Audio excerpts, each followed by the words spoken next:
Morning, everyone. Good morning. Just start off with some quick intro. Everyone's doing well. Folks could do their name, pronouns, and organization. We'll go from there. So I'll go first. Joel Iboa, Executive Director of the Oregon Just Transition Alliance, Chair of the JTF. Good to see y'all. I'll pass it to Bob. Good morning, Bob Collin, he, him, his, Vice Chair, along with Quinn of EJTF. And good morning. It's a wonderful day. I'll pass it on to Huey. Morning, everyone. Huey Ong, Executive Director of OPAL Environmental Justice Oregon. He, him. I'm doing well. It's good to see everyone. Valentine? Yeah, good morning. Valentin Sanchez with the Oregon Law Center, working as a legal assistant community outreach worker with our farm worker program. Pronouns he, him, él, and good to see you all as well. I'll pass it over to Ben. Thanks, Valentin. Good to see folks. Feels like it's been a while. Ben Duncan, he, him pronouns. I am now the Senior Director at Kearns & West, environmental consulting firm, national, but here in Portland. So it's day 7, I believe, today. So it's good to see folks. And I joined late. Quinn, did you already go? All right, I'll pass it to you. Hey, congratulations on the new role, Ben. That's really exciting. My name is Quinn Reed. Good morning, everyone. My pronouns are she, her, and I am the Oregon Policy Director for the Center for Biological Diversity. And it looks like Gustavo is with us. Thank you. Gustavo Morales, he, him, his. Executive Director of Valkyrie. Also, I apologize, I won't be on camera. I have my 2-month-old, my 5-year-old, and my 6-year-old. And so they love watching people on videos. I'm trying to keep the visual distraction away from the meeting.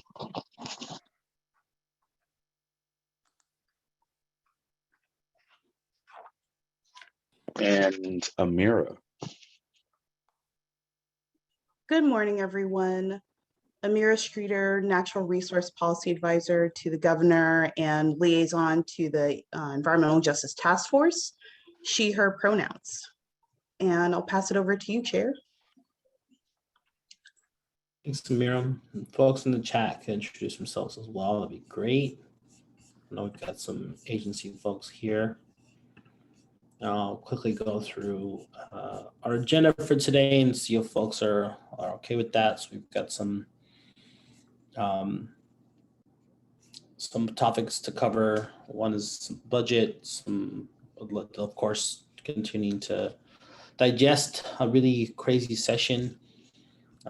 Racial Justice Council talk a little bit about heat and wildfire response for vulnerable populations. We'll take a little break, agency reports, public comments, and then we'll wrap up. Does this look good, everyone?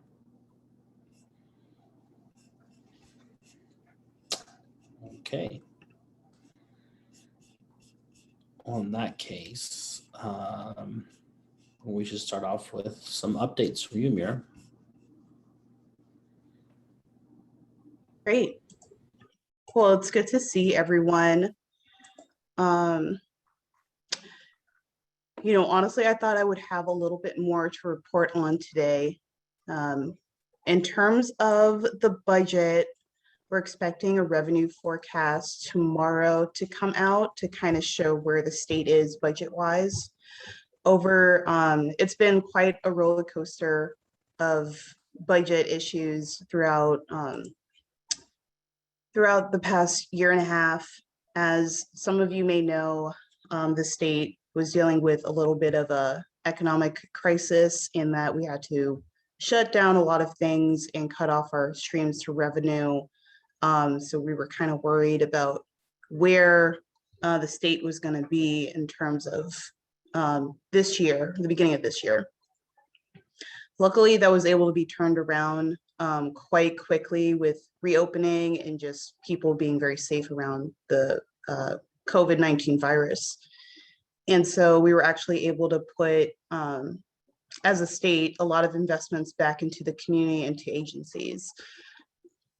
And then maybe some of the agency folks can talk about this, but there were a number of really high-level investments towards natural resource agencies, and a lot of new positions that are being created right now across the board.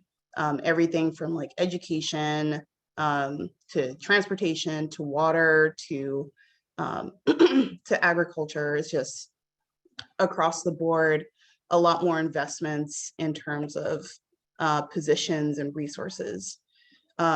That funding should all be approved by now, and I know agencies are working to hire people and get folks like out on the ground. Okay, any questions about that?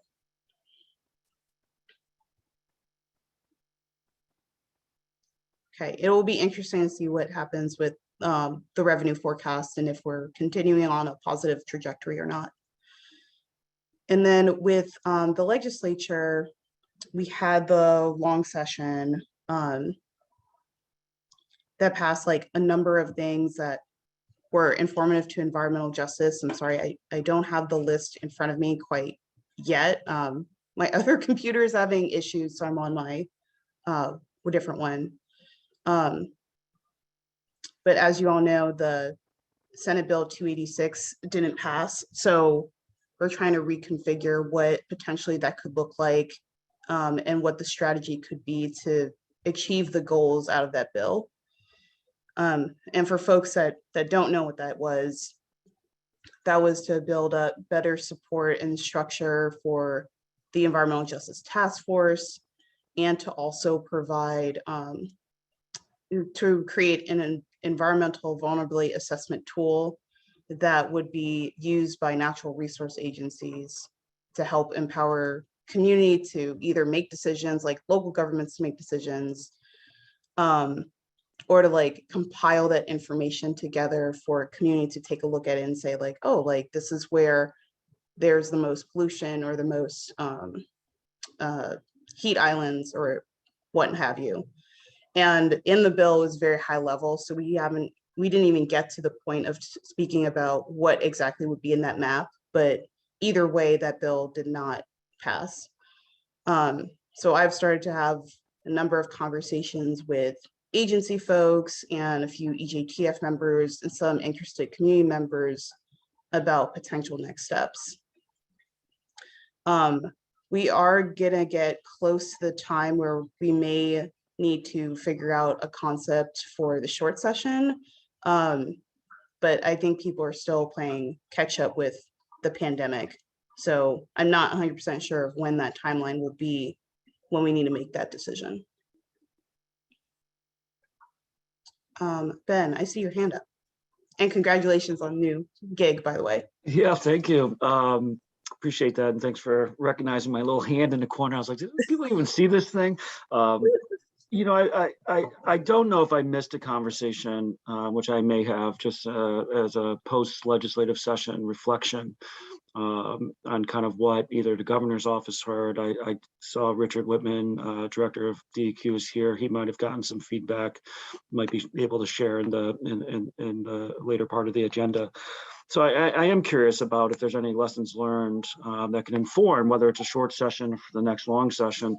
But the other thing that I guess I'm grappling with is, you know, the concept of a vulnerability assessment is really powerful. And while statutorily it would have been really wonderful to have that as, you know, something that was generated legislatively and in statute, I wonder if that's work we may want to take on behalf of EJ in the state. And is that something that, you know, this task force, potentially in partnership, I put this in the comments, but I'll say it now, is in potential partnership with the Oregon Advocacy Commissions, who have some additional resource. They have, you know, a long history of doing research and supporting grad students who can, you know, work alongside us. So I just want to put that out there. I'd hate to, you know, wait 2 years to go through a legislative process and then another couple years or whatever the timeline might be to develop something that really could be a critical part of analysis for the state of Oregon. And that could be regardless of whether state agencies choose or don't choose to use it. But at least it would be a resource for the state. So I'll put that out as something to chew on, and maybe something to come back to in the future.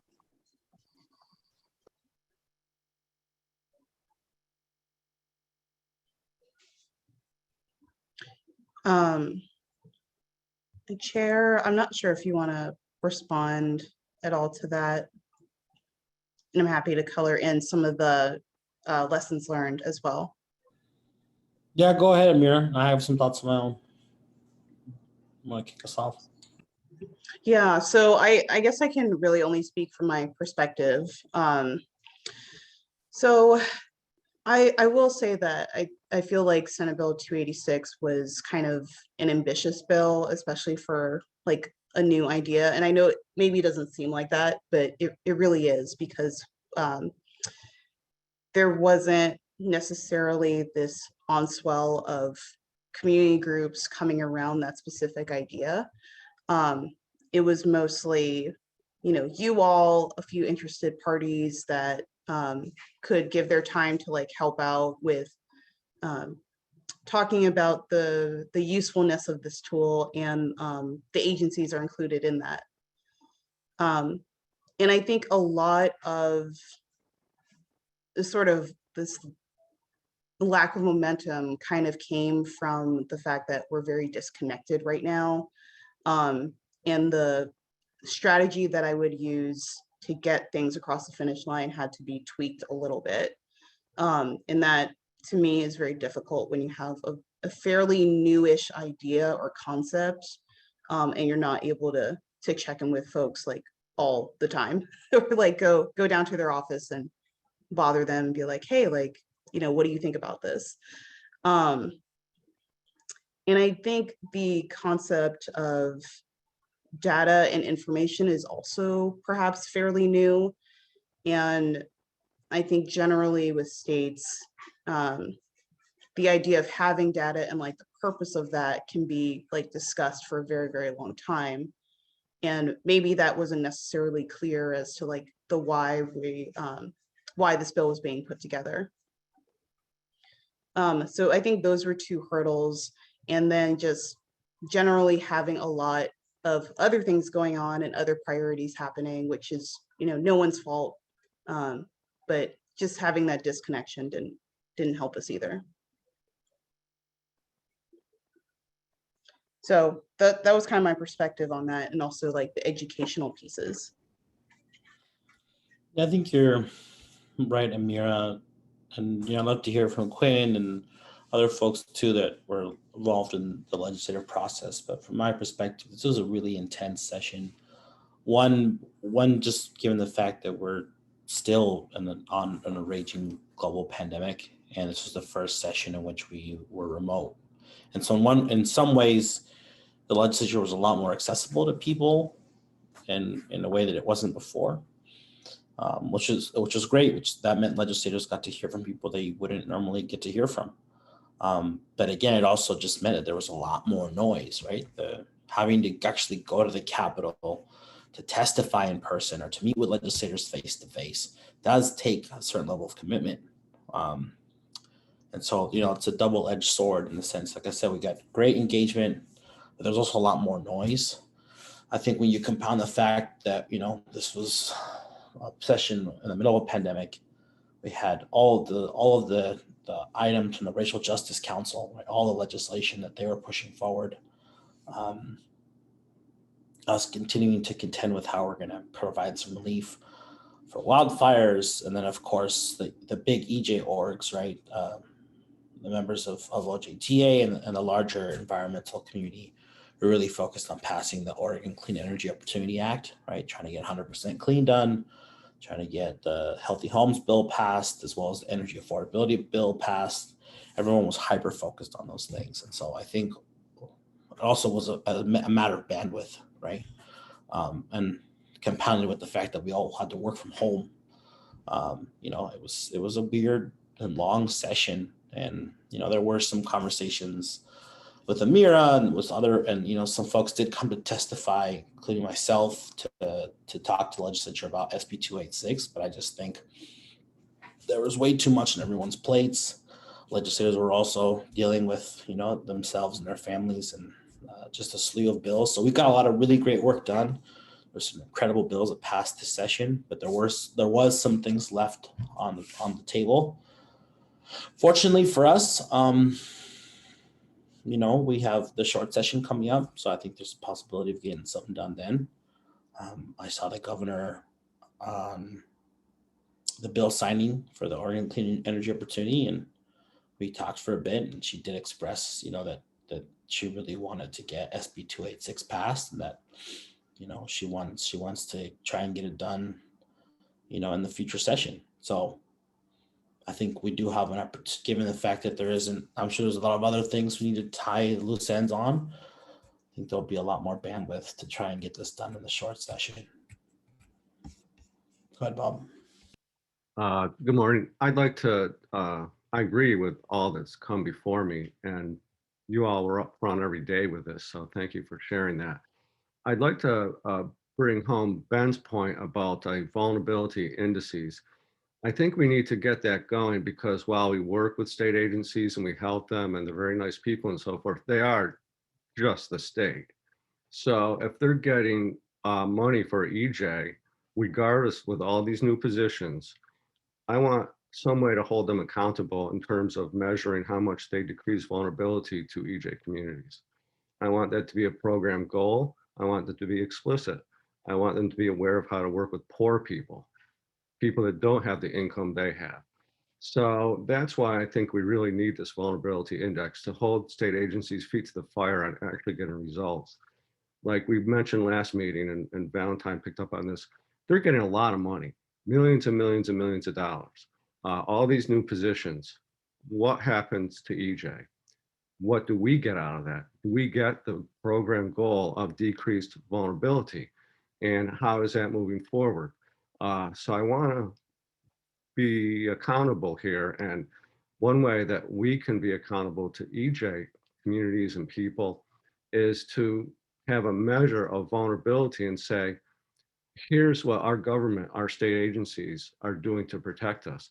And it's going to happen. I'm a bit upset it didn't happen this time, and it was very ambitious, very, very ambitious. I was surprised, and thank you for pushing it forward.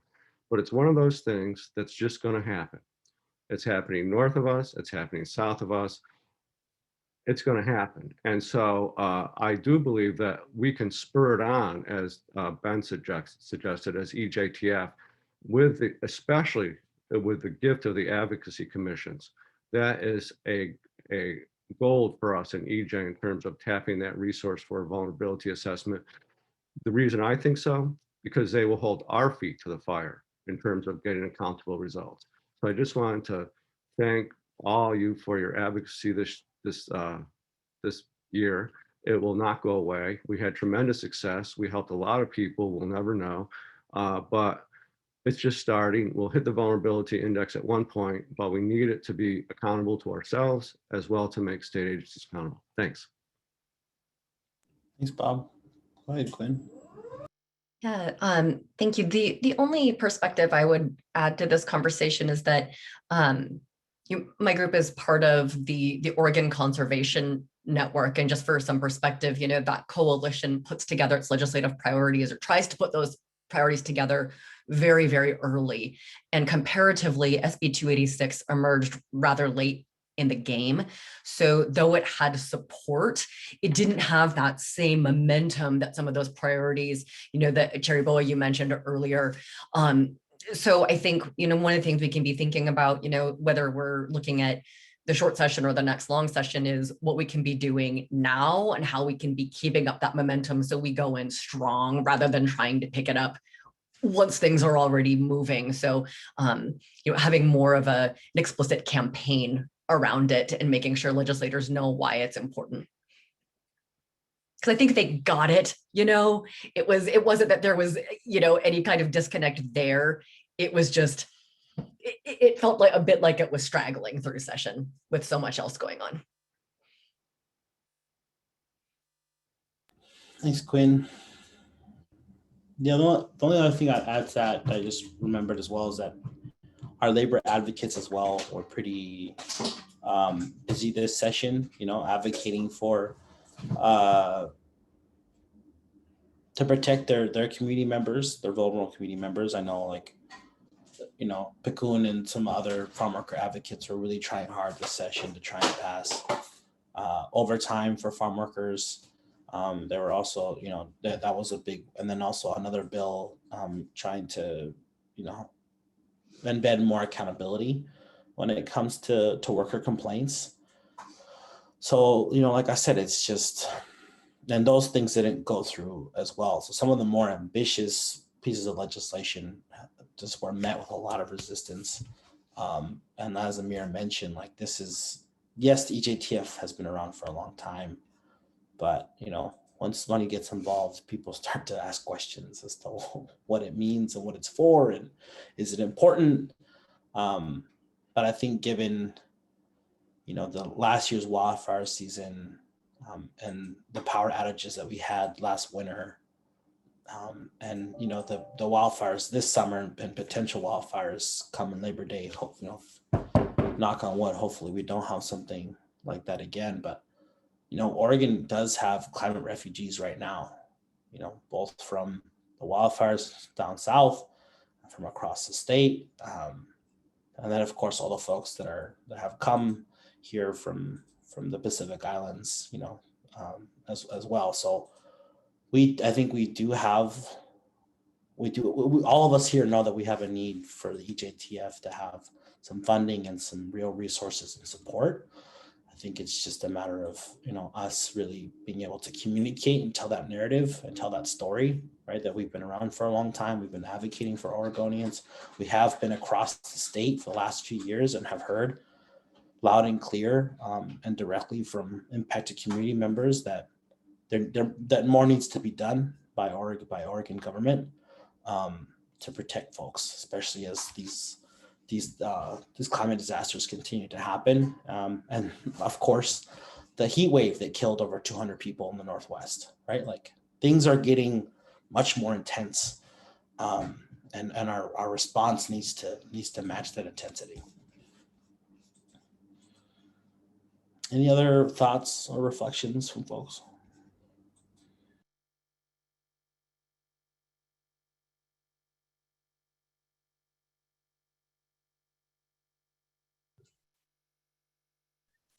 I will say too, I think the educational piece is really important too, not just around like what the work that EJTF is doing or why we want a tool, but just I think around EJ generally might be helpful.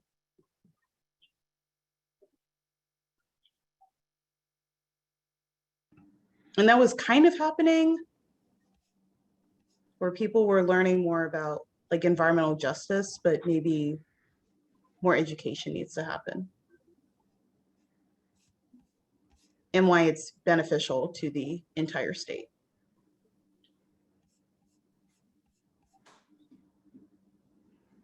Go ahead, Bob. Well, how could we make that happen, Amira? Could we have a legislative education time beforehand with the advocacy commissions on this? Because I understand their positions as elected officials from districts that could be on the fence of making a decision on something they just learned about in the context of advocacy, because they don't know who to believe. It's a big ticket item. And the safest thing is to do nothing in their view. So if there was a way we could help get an educational center session, hopefully in combination with advocacy commissions on EJ, I think that we could begin to sow the seeds of a campaign that Quinn mentioned in terms of 286 revival. Just a thought. I don't know if there's a way to that, but if there is, I'd be glad to help in any way I could. Yeah, I think that's a great idea, Bob. I think a lot of it is capacity as well with some of the advocacy commission members, in trying to recruit them to, like, you know, be a part of this. And I do think there's probably an opportunity with partnership with the RJC, or the Racial Justice Council. That kind of started to happen, but also there was, again, a lot of priorities and interest in what their organizations were working on. So I'm trying to be very cognizant of not inserting too much or taking away time from another group in, like, what their work entails.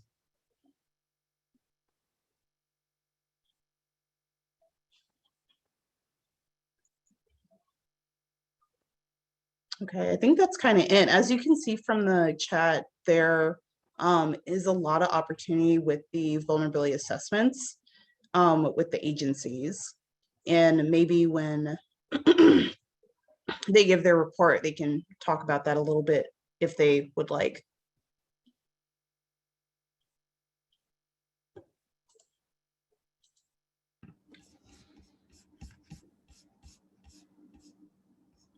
Okay, any more questions about legislature or legislative process? Just curious, Mira, I know like you were also really slammed, right? Like you had a lot of other things on your plate this session, and you know, I'm sure that you and your team have talked about what was left on the table. I guess I'm just curious, in addition to, you know, SB 286, are there other pieces of legislation that you think are going to be coming back in a short session that would be of interest to the EJTF? Honestly, I feel like this would be the biggest one, just around environmental justice, because over the past session we had you know, energy related items get passed. Fire, there was that big fire package that made it through. Lots of investments in water.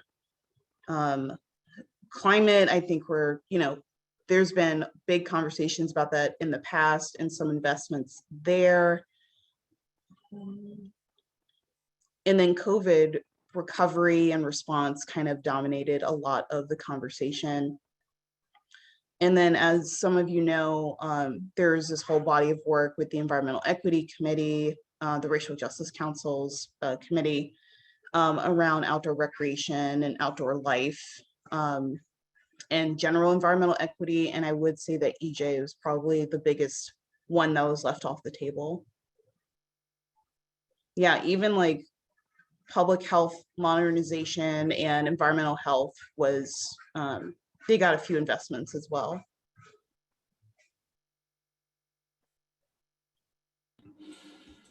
You know when rulemaking is going to start for that outdoor bill, right? Where folks will get, I think, sort of penalized for engaging in, you know, racist or otherwise bigoted behavior.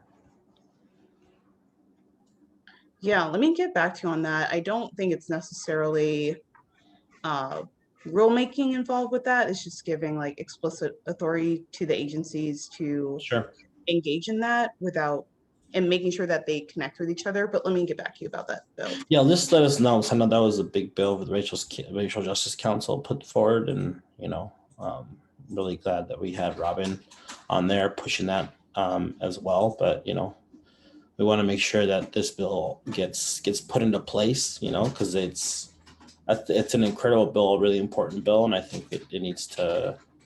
We need to make sure that it's not just something that's like shiny and new and we can point to it, but that it's actually going to be enacted and given the resources that it needs.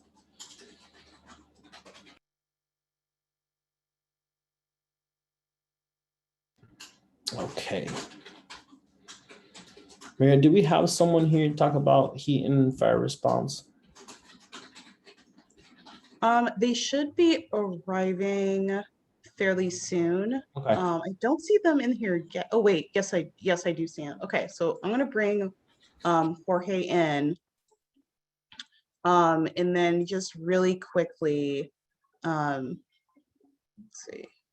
Okay, he should be coming back in. There he is. And then just very quickly, I'll give an update about the RJC. So the Racial Justice Council is now completely codified at the state level, which means that it's placed in the governor's office for, time immemorial. And so as that work continues, some of the Racial Justice Council's work is around like data collection, racial equity impact statements, which will help elevate programs that either need assistance with implementation or development when it comes to racial equity, and sort of just looking at where can agencies do better or where are they doing like really well. And then recruitment is actually like continuing for the Environmental Equity Committee. So if folks actually know people who might be interested in serving on like a board, let me know. That would be really, really helpful. And also in like other areas too, like education, criminal justice, economic opportunity, housing, health, and yeah, that's it.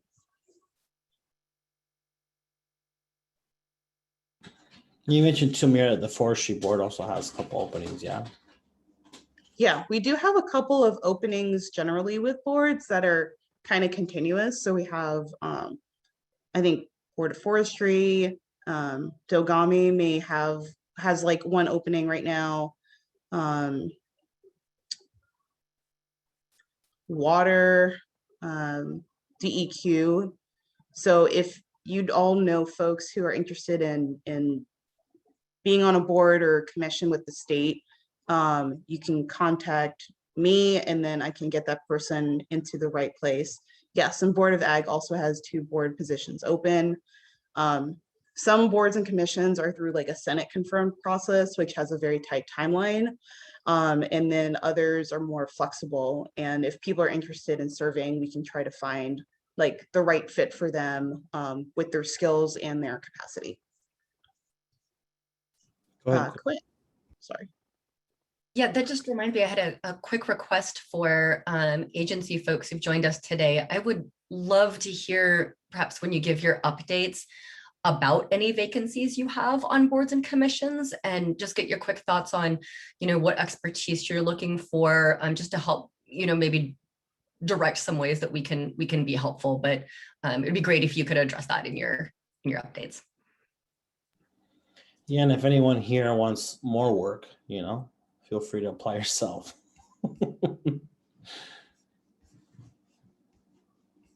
And I think Sion, I'm going to be talking to Sion Kim today, who's the new executive appointments person. So, because I looked at they haven't, to answer your question, I saw like they had like a PDF somewhere, but that thing is super intense. It's so long. So I wanna talk to Sion and see if there's like a 1-pager somewhere that they could send me, that had those openings, because I know that you all probably don't have time, and or maybe you do want to take something else up, but we also know a lot of other folks in our networks that could potentially apply for something, and really make a difference, because those executive appointments are, I think, happening pretty soon. And so I imagine probably in this week they would need to apply, especially for those vacancies that have a Senate confirmation. Is that right, Amira? This probably should apply this week, right? For those Senate confirmations. There's probably a deadline around there somewhere. Do you know what that is? Yes, I'm not remembering the exact date, but yeah, it is coming up pretty soon. So if folks are interested, definitely apply sooner rather than later. And if you happen to miss this go around, there's other opportunities like in I think this year. So great. Okay, let's transition to heat and wildfire. Thanks for joining us, Jorge. Great. So One last minute change to the agenda today. There's a lot of interest in fire response and heat response, especially as it impacts vulnerable populations. And I've asked Jorge Martinez, who's part of the CPOP program with OHA, to come talk about the efforts that his program is doing around that. Great, I see the presentation. Yes, and this is with Oregon Health Authority. And so you'll kind of see all like the really good work that they're doing. For the past year and a half, I've been co-leading a MAC subcommittee around migrant and seasonal farm worker efforts. And it started off with COVID, but it kind of blends into other crises. And so Jorge and his team members have been just really fantastic in their work. And he provided this update last week to me. And so I thought this would be really helpful to understand what the work is looking like on the ground. And I'll pass over to Jorge. Thank you. Thank for you being so here. much. Thank you, Amir. It's an honor and a pleasure to be here. Hi, everyone. I do see some familiar faces, so that is good. Thanks for the invitation, Amir. I really appreciate it. Yeah, so I'm just here to talk a little bit about, protecting Oregon farm workers, some of the work that we've done around the heat and fire protection for farm workers. So I just wanted to start off with a little bit of background information. So POF, or Protecting Oregon Farm Workers, was started as the outreach and education component of the Food Security and Farm Worker Safety program, which was initiated by the governor's office, and Amira and Linda were a critical piece of that. They led that effort and got funding out to the agencies in order for us to do some of this work. So we received $3 million to do outreach and education regarding COVID. This was federal funding, money that came into Oregon from the Fed. So it allowed us to basically just partner with community-based organizations to get them funding so they can hire folks and get out on the ground and do outreach. But it is part of the community partner outreach program at CPOP, and we sit with the within the external relations unit at OHA. So my boss is Oliver Vera, his boss is Don Jagger, which reports directly to Director Allen. So that's kind of where we sit at OHA. And we've also been working jointly with the COVID Recovery and Response Unit, the CREW, which is the multi-agency response unit that was stood up specifically for COVID. We've been working, while we're not a part of the CREW, we have been working adjacently with them to do outreach and education. And we did receive some additional FEMA dollars. Oliver, my boss, was able to secure some additional funding. Our initial funding cycle ended June 30th of this year, and we just received another sizable amount of money to continue the work with the partners through June 30th of 2022.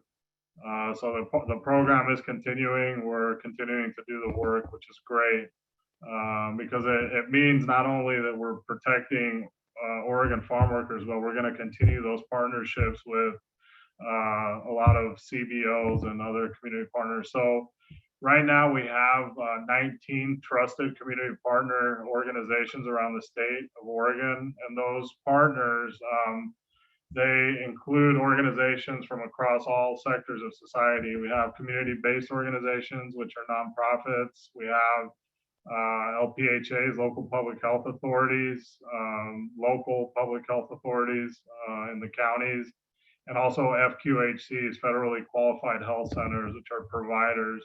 And this was done very strategically, because each one of these different organizations or types of organizations can offer different services. They have different strengths that we were trying to focus on. So that is the background of what POF is.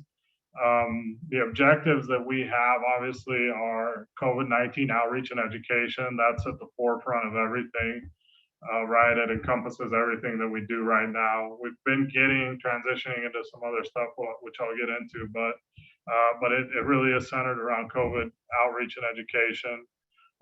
And that includes, RAP service navigation. We want to plug in farm workers, not only to the COVID resources, but also any other resources that may be available to them.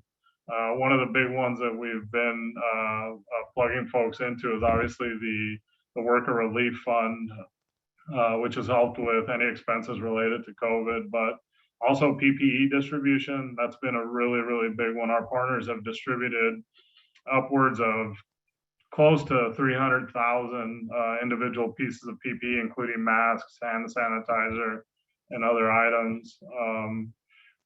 We also focus on COVID vaccine access, which includes standing up vaccine clinics, supporting existing clinics locally through FTE or just manpower, person power, registration to vaccine events, promotion of vaccine events, et cetera. And again, this is all focused specifically on migrant and seasonal farm workers, right? But we're also trying to focus more on data collection. We have very little, it's all disaggregated data that we have for migrant and seasonal farm workers. So we've been working really closely with the CDC and other OHA internal partners to try to capture more data and be able to be more responsive, take that data and include it into programming, program planning, et cetera. So those are the major, our partners, this is essentially what they do. So I just wanted to provide that as background as well.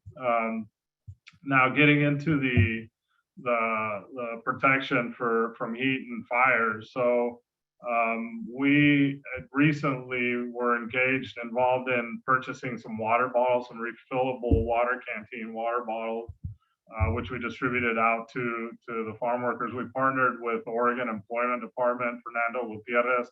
He's a state monitor advocate, and he helped us. I think we purchased about 10 or 12,000 water bottles, and we got rid of them within days.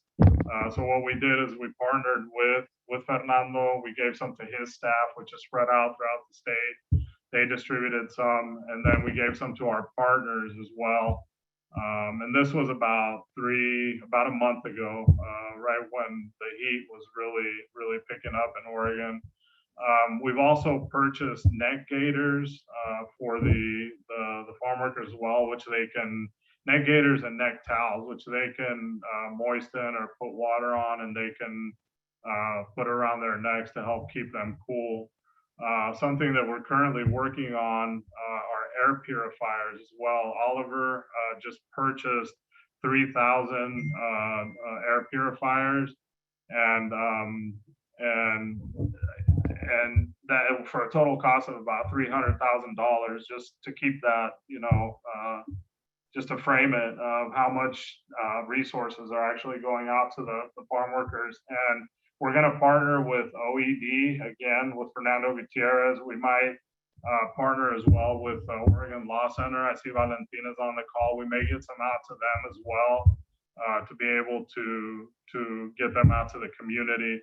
And this will obviously help. I mean, we know that the farm workers live in cramped conditions. We know that they have multiple families sometimes for living in really tight spaces. So the idea is that we help purify the air, not only helping with COVID, but with any other chemicals that they're exposed to. And that's the idea here, is that we help take care of their health and protect their just protect their health in general.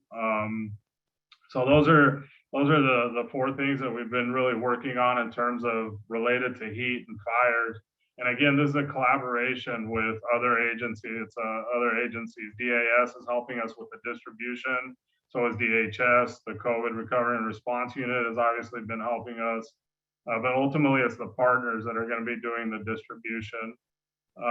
We also have N95 masks that have been available to our partners. As a matter of fact, when the fires happened last year, Linda, Roman, and Amira reached out to us to get some of those masks. They procured some masks, and they worked with us to get those out to the community. I think they used the National Guard and the OSU Extension Service as well. So we've been a part of that as well. Our partners have access to those masks, KN95 and 95 masks, which help with the smoke. And we're going to continue to do that through this fire season as well. And so the last thing that I would like to mention really is that we are also collaborating with OSHA, with Michael Wood from OSHA to plug our partners into some of their resources. They have a lot of resources related to heat, outreach and education resources related to heat. And we're trying to get our partners plugged into that so they can then share that information with the community. But that's essentially it. Short and sweet presentation. Amira, I'm not sure if anybody has any questions or comments or anything, but that's all I have. Thank you. Thank you, Jorge. I think we can take some questions and comments. Bob, go ahead. Thank you very much. I love to hear actual deliverables to people in need. This is what I meant with measuring how we stop the problems of vulnerability is the type of work you're doing right at the front of it.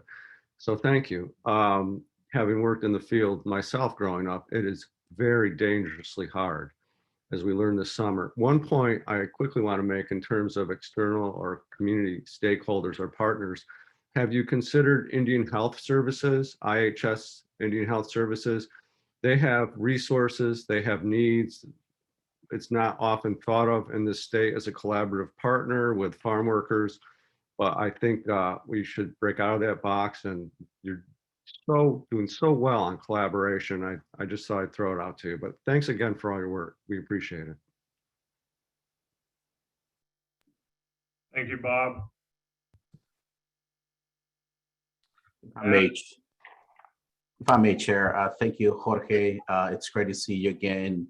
And, just along the lines of what Bob was talking about, I do agree that you guys have been doing a tremendous work identifying and funding 19 CBOs that have been working on a daily basis, working closely with our farm worker, migrant and seasonal farm workers throughout the state. 10, 15, 20 years ago, the vast majority of farm workers were concentrated in the Willamette Valley, but now we have farm workers all over Oregon. And so it is very critical to have those 19 CBOs working in the respective region. And because they have the trust of the community, they've been developing for a long time, that has made a difference.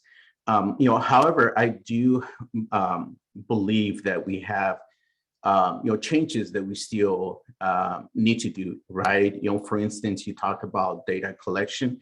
I'm familiar with OHA's effort, but we need better data, and I'm talking to all of the natural resource agencies that are attending today.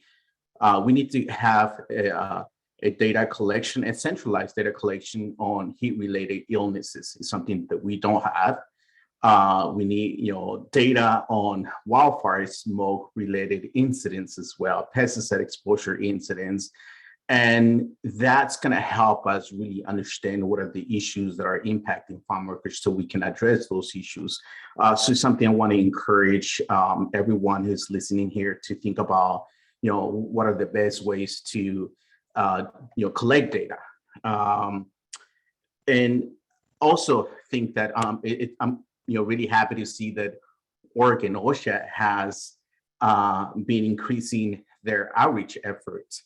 I'm really hoping that they can, make it a habit that they can incorporate it as part of their work, not just in response to COVID-19 or heat or wildfire smoke, but really make it as part of their job. In 2019, they conducted their very first Spanish conference, and I want to see more of that happening. But I want to thank you for the work that Jorge, your team, Oliver, and everyone who's out there in the fields, for your work. So I just wanted to recognize that. Thank you.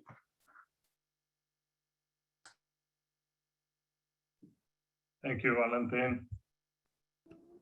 The only question I had for you, Jorge, was, you mentioned, and I remember that last summer when wildfires hit, shout out to Mira and Linda Roman and, and Bakun, other folks that really hustled and tried to get into those distributions of N95 masks for farm workers. I remember those sites were set up across the Willamette Valley. I'm curious, you mentioned that that there are other things that y'all are up to right now. Could you share a little bit with us if there are any upcoming events or things that you're planning to do? Because I think for many of us, that we're just curious, what is it that you all are going to be doing the next month or so, right, as we face potential, another increase in wildfire season before fall really hits. And then, of course, the Delta variant is raging through the country and raging through the state. And, I know our hospital beds are at max capacity, and I can't imagine that our farm worker communities are probably feeling the Delta variant rip through their community as well. Yeah, thanks for that question. I guess, I think that the first and foremost, we are working with the partners to equip them, with that PPE that they're going to need, the air purifiers, the neck towels, the neck gaiters, the water bottles. We're going to continue to do that through the fire season in the foreseeable future. We do have some of the funding that we've received is going to be utilized specifically for that. We set aside some money specifically for that PPE to distribute to the partners. So I guess what you're seeing on this slide really is what we're going to be continuing to do. In terms of vaccines, what our partners are all engaged in activities related to vaccine access. We're doing outreach and education through the media. Where all of our partners are doing on the ground outreach. We have partners throughout all of the state that are getting out there. They're knocking door to door. They're going to stores. They're going to where people live. They're going to their faith communities. They're going to just everywhere where they're to their employers to really try to connect with them and to try to educate them and get them access to the vaccine. So it really isn't us. We're providing the resources to our community partners, which are then turning around and doing the work directly in the community. But that's all going to continue.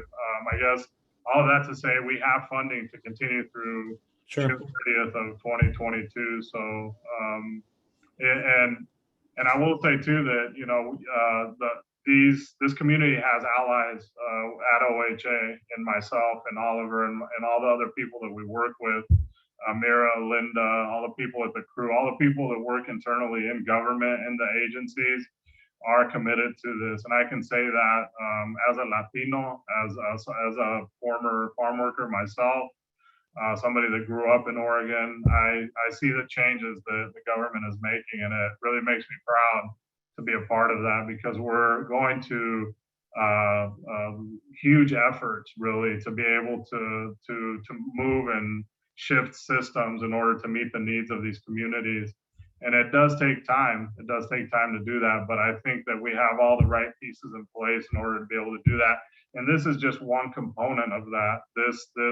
This program, this project is just one component. There's multiple efforts being done across all agencies, especially at OHA and with the crew and DHS to serve the needs of this community. It's becoming very clear. You can see it in the media. And so we take that very seriously at OHA. This project, this program is specifically for that, is specifically for meeting the needs of farm workers. And it's decades of oppression that we're trying to deal with, decades of systemic, as you well know, it's decades of oppression and injustices, and that's what we're trying to reverse. So I have to work within the constraints. I'm a government employee, but at heart, I am a part of this. I am a part of this very, very much. Having grown up in Oregon, being a Latino myself, I mean, we couldn't have done this without Amira. We couldn't have done this without Linda. They have been critical and instrumental in being a voice at a higher level and providing us services.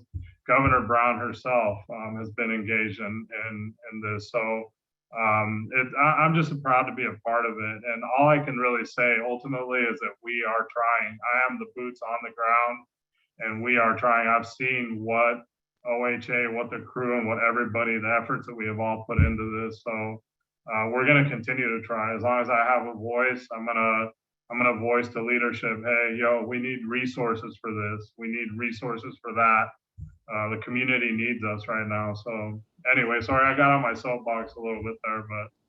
No worries. I'm just curious, Jorge, do you have dates? Like, do you have upcoming events with partners or the OHA is doing that we as the EJTF can broadcast even wider? Because I know last summer we had like, y'all had, specific dates in which you were going to be in, Eugene or Beaverton or, handing out masks to folks. So it would be really great if you have upcoming dates, whether it be from OHA or from community partners that EJTF can share out to pass out N95 masks, other things as well. That would be really, really appreciated. Because I think for some of us and some community advocates, we're really concerned. We're really concerned that we're going to have another wildfire season coming up here.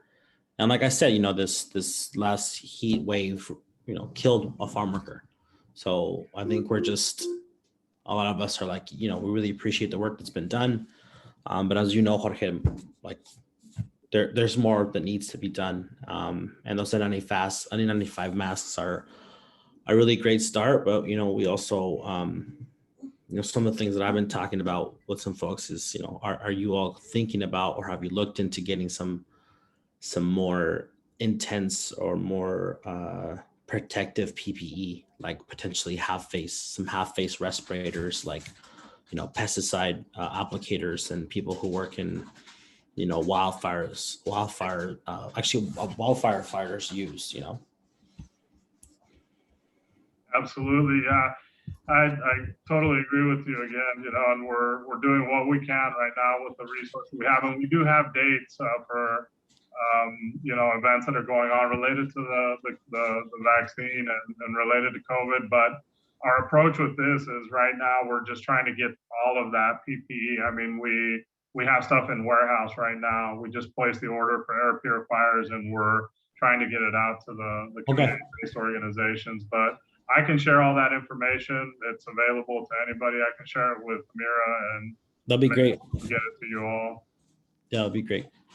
Chair, if I may, I do want to mention that we have a couple of temporary rules in place that protects farm workers on wildfire smoke and excessive heat, and hope that we can do inspections adequately throughout the state and ensure that employers are complying with these new regulations, temporary rules that will be in existence for 180 days, I believe. There's a process currently happening in making those permanent. I really hope that we can have those ready way before summer of next year. I know that the temporary rules were kind of slow this year, but I hope that will change when we have the permanent rules. Also want to go back to June 30th of 2022. What have you, Jorge, have you and your team started the discussion around what would happen? Would there be any continuation? Is there this discussion of looking into other possibility of obtaining money to continue the job that the 19 CBOs have been doing after June 22?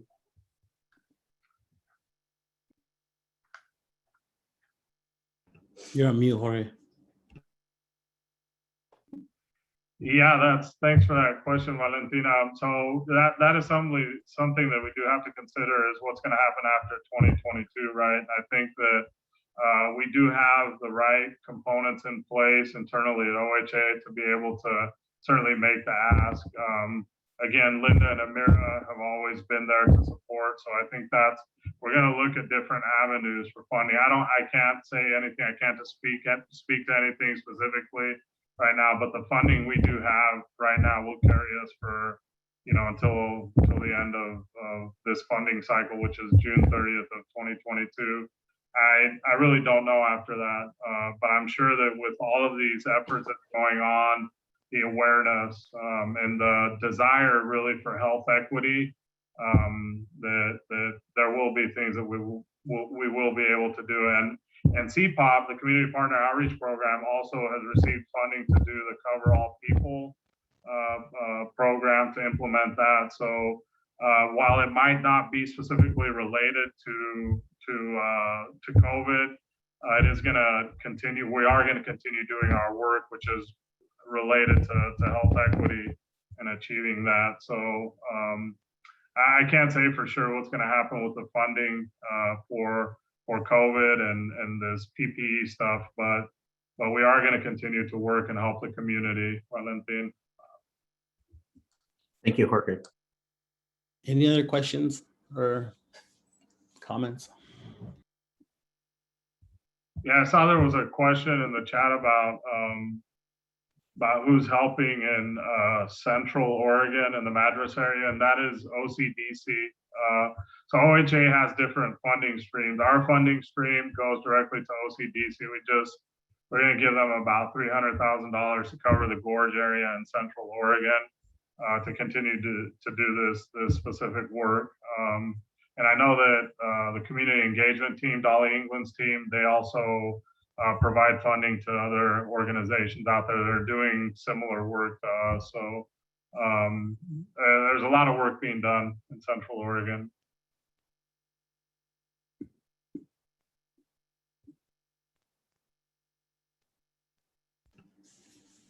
Great.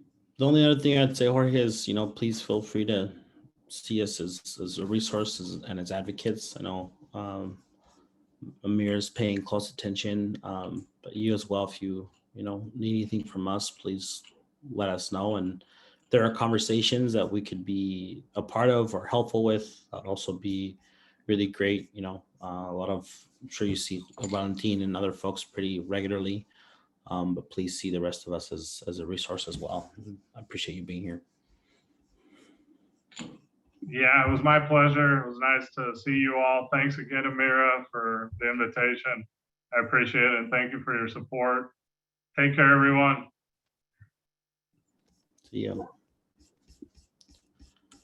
All right, gang. It is 10:07 on the dot. I think it's time for us to take a little break. So folks, we want to be back here 10:20-ish. We'll go through and do some agency reports. So I'll see you all in like 15 minutes.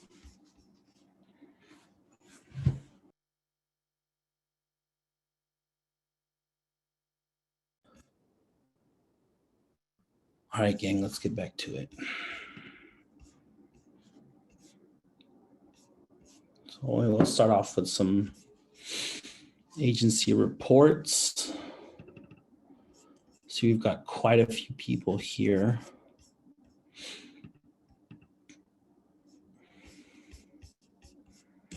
So whoever is ready, you can lift your hand up or put something in the chat. We can bring you in as a panelist. Yeah, thank you, Joel. I just want to remind folks that we are being recorded, and I think our videos are living up on YouTube, so just be aware of that. I see some agency folks, but I'm not sure if they want me to just pull them in randomly. Okay, I see a first hand. And yeah, if agencies could continue to raise your hand if you have an update. What I will do is bring you into the room as a panelist, and so you'll see like a quick blip, and then you'll be able to turn on your video and speak and everything. And I see Stephanie, so maybe we can just start there. Thanks, DEQ. Thank you, task force members, Chair Boa. Just very briefly, Stephanie Caldera, DEQ's Environmental Justice Coordinator, pronoun she, her. I just wanted to pop on to say I don't have a lot for updates, but 2 points to the earlier note regarding board vacancies. Our Environmental Quality Commission is looking to fill 2 board vacancies at the, I believe it's in late September, it's a Senate confirmation. So if there are people who are interested in applying to go through the Governor's Office of Executive Appointments for that. So yes, please do share that information through your networks. As the agency folks, we don't necessarily, we're not involved in the process necessarily at the front end, so I'm not certain who or how many applications we may have, but I do encourage, if you have folks in your networks, we would love to bring forward more folks who do have a background in EJ and related work. So as the first note, and then just wanted to have the opportunity if there were other specific questions from task force members. Otherwise, yeah, we've submitted our agency report. We're excited to continue working. We have an internal staff work group that's sort of formed and is doing some work on EJ, and we will be talking a little bit more about that at the next Environmental Quality Commission meeting, which is in the end of September, September 30th and October 1st. So Richard Whitman, my director, is doing a lot of work with other agency directors, and as well, there's a lot of staff work going on. So we'll have more of an update, and I will make sure I send that link for the agenda to that EQC meeting when it is available.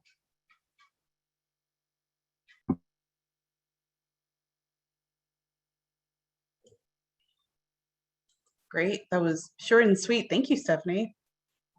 I see a question in the chat though about geographic restrictions for those seats. Thank you.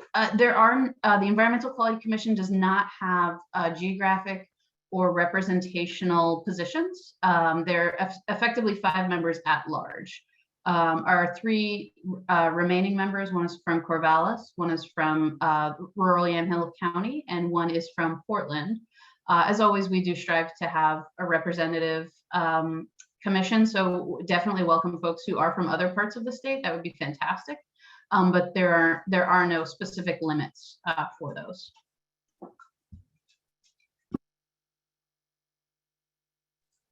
Okay, great, thank you.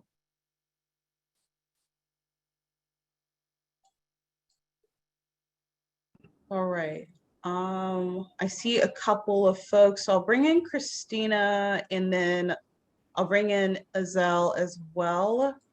Azelle, you can go ahead and go first, and then Christina will go to you. In Harmony, I saw your comment about having a 10:30, so I don't want you to be late for your next obligation. So when you get back, we'll go to you.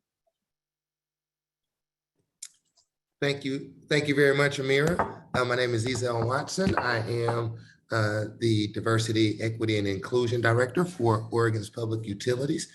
In the way of updates, I will be brief.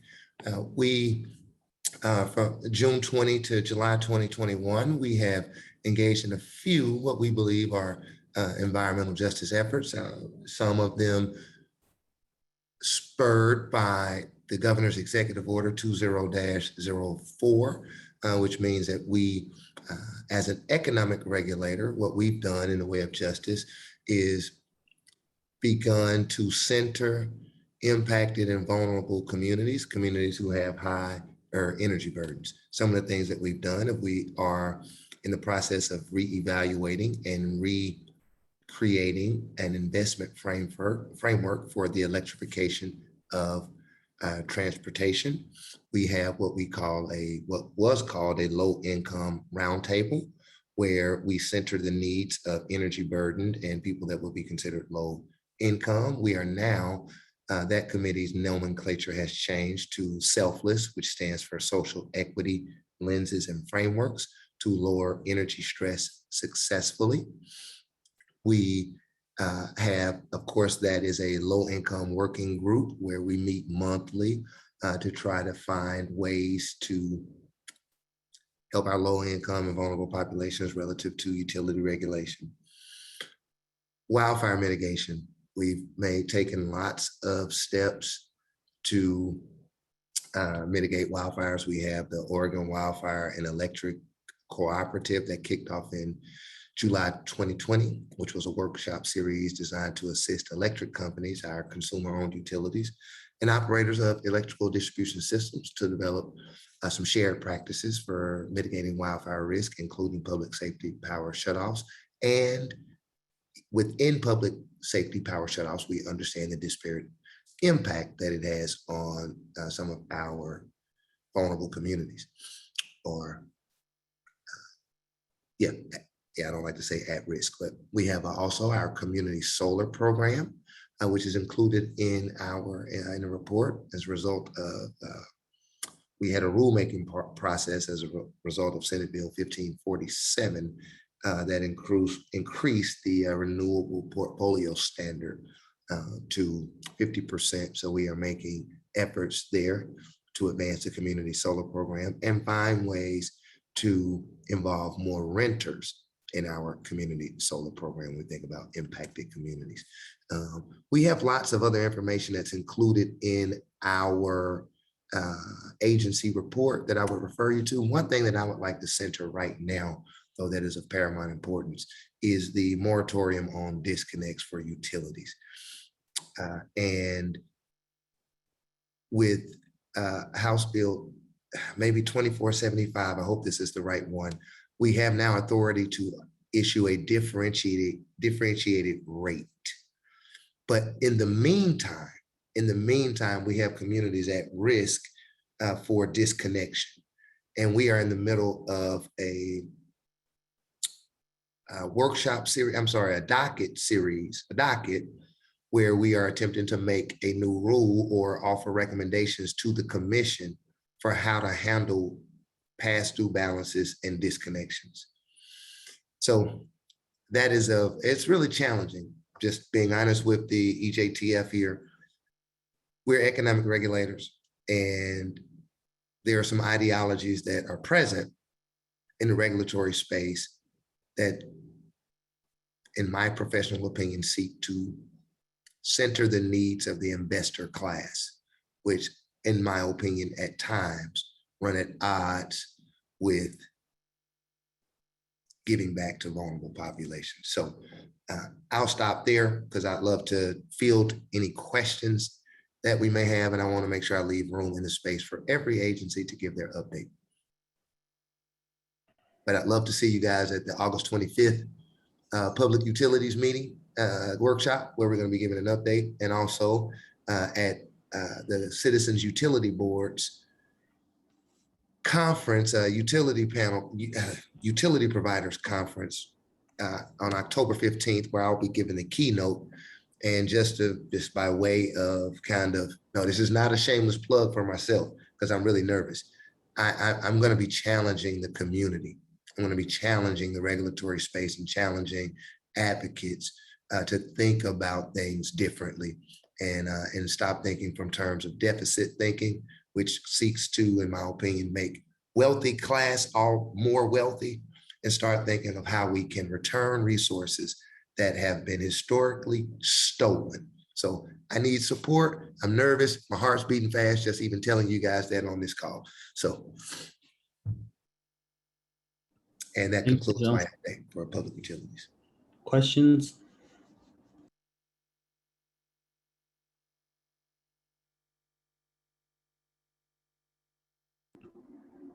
Okay, thanks so much, Giselle. Appreciate it. Sorry, may I ask a quick question, Cherry Boa? Oh yeah, go ahead. I was just curious, in your call for support, and thank you so much. What specifically can we do to offer that support in your work and help amplify the great work that you're doing? I think that we can encourage environmental justice communities to send commentary indicating that we should be protecting people from disconnection.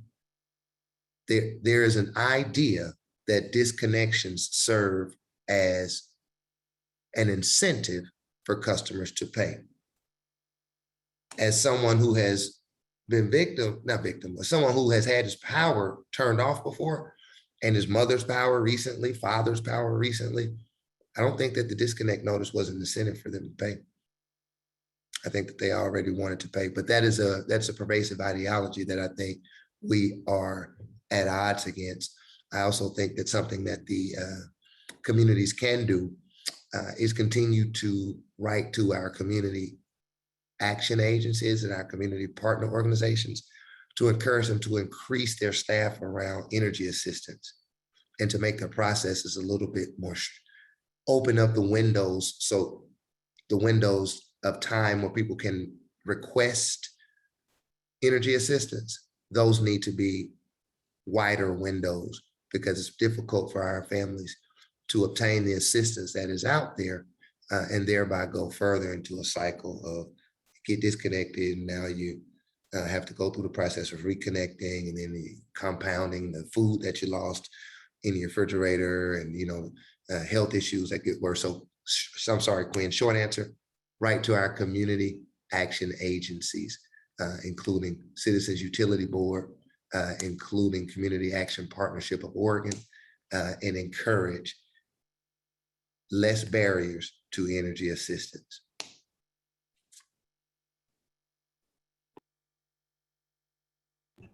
And I'll send out the invitation to the keynote. I'll give that to Amira, and if she feels so inclined, she can share it with the community. Thanks, Giselle. Appreciate you mentioning that. I know that a number of community advocates did, and some county commissioners did request to PGE and some of the other larger utilities not to have shutoffs during this heat wave.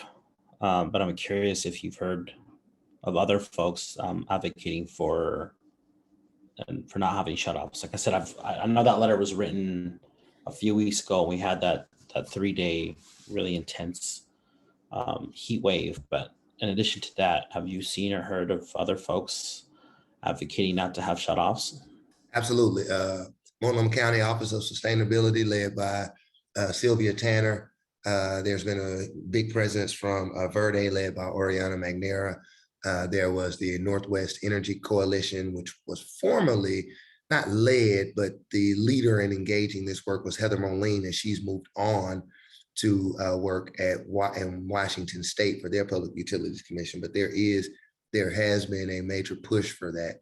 Additionally, there's been talk and review of our inclement weather restrictions for shutoffs. And I believe that there's some discussion about the heat waves there. So yes, to answer your question in short, Joel, I think that there is an appetite, and there has been other advocacy work around the disconnection process and policy. I think it's not popular though, because the group of people who are impacted by disconnection live on the fringes of society. There, said it. Appreciate your candor, Giselle. No problem. Any other questions or comments? Okay, perfect.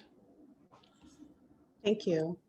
And I will definitely share that information once you email it to me to the EJTF. Okay, go ahead, Christina.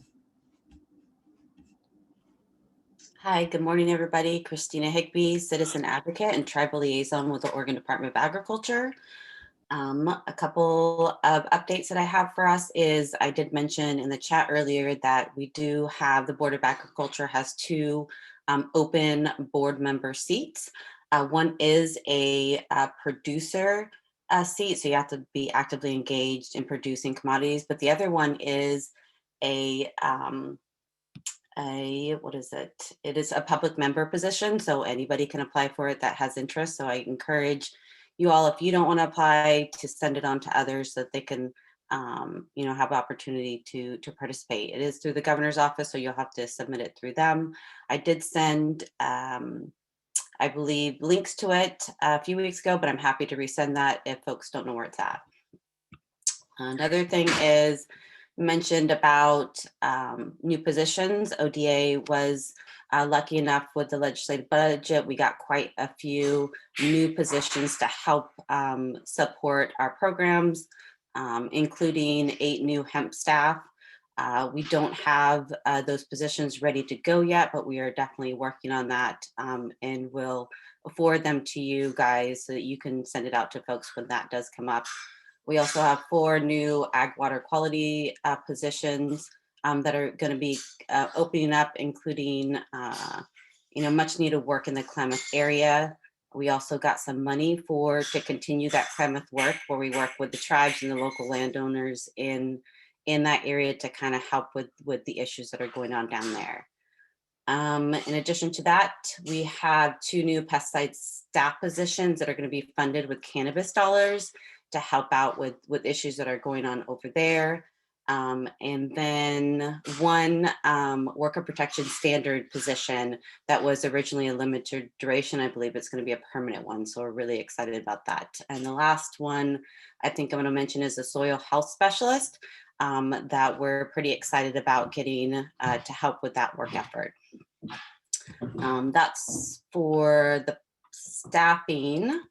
The other things I'm going to mention is last month, the Oregon Liquor Control Commission approved temporary rules allowing the agency to work with us, ODA, to begin field testing on registered hemp fields across Oregon. We started last month in Southern Oregon, going to various hemp registrations and trying to determine, are these in fact hemp fields, or are they a front for illegal marijuana grows? We've been partnering with our local sheriff's office to kind of help with that support. They have been pretty successful with getting into most of the fields, but there are some resistance, and they're working on the legal side to try and get access to some of those other places. We are also working with WRD to go out and do field inspections because there's a lot of concern about water use and illegal water use. So we're definitely making sure that we're working with WRD to kind of address those issues on the ground. And once Southern Oregon is done, they're going to implement this throughout Oregon to make sure that people are following the rules like they should be following. Does anybody have any questions about that? No? Okay. The next thing, I did send an email out a few weeks back. This is regarding the Easter Day. This is the property located outside of Boardman, Oregon. It used to be Lost Valley Farms. A couple of the highlights that I had mentioned is that given Cody Easterday's legal issues, that he has given the property over to his son, Cole. And because of that, we had to request that Cody withdraw his application for a CAFO at that site. He has done that, and his son has submitted an application in his place. So it starts the process all over again, if going through the review, and then eventually public comment if it comes to that stage and we have enough information. Let's see. We did request that the son transfer the cleanup permit, which is the current CAFO permit that's out there just for cleanup. It does not have any allowance for any animals on that property, just to make sure that they are managing the waste because they do have a waste management system currently at the location. The CAFO program did issue a water quality permit or a water quality advisory to the owners due to some high soil nitrate levels in the 2020 calendar year. And then the advisory notifies them of potential concerns that could lead to violations, but it's not a notice of violations right now. It's just to let them know they need to really pay attention to when they apply nitrates in that area, not to exceed. And finally, Of the 11 monitoring wells that are going on over there, we did find one monitoring well that did exceed allowable concentration limits for nitrates. And so ODA is working with them to require more frequent and additional testing as a result of that. And we'll revisit to see how that test comes out later. Does anybody have any questions about Easter Day? No? Okay. One other thing I want you guys to be aware of that is gaining a lot of social media attention is there is a proposed confined animal feeding poultry operation located in Lynn County, just outside of Scioto, Oregon. There's a lot of social media posts around it, so you may hear some opposition regarding that proposal. It's called JS Ranch. So if you guys have any questions or concerns, please let me know. Let's see. I don't have anything else, but is there anything folks have that maybe I didn't mention that you'd like me to speak of?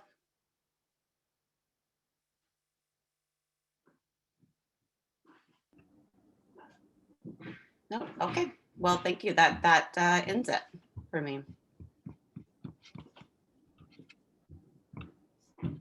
Thanks, Christina. Valentine, do you have something? Yeah, just that was a really long list. Thank you, Christina. I do want to, I'm excited to see that there's a new WPS position. I'm just wondering whether that position will be in the education and or enforcement section of ODA.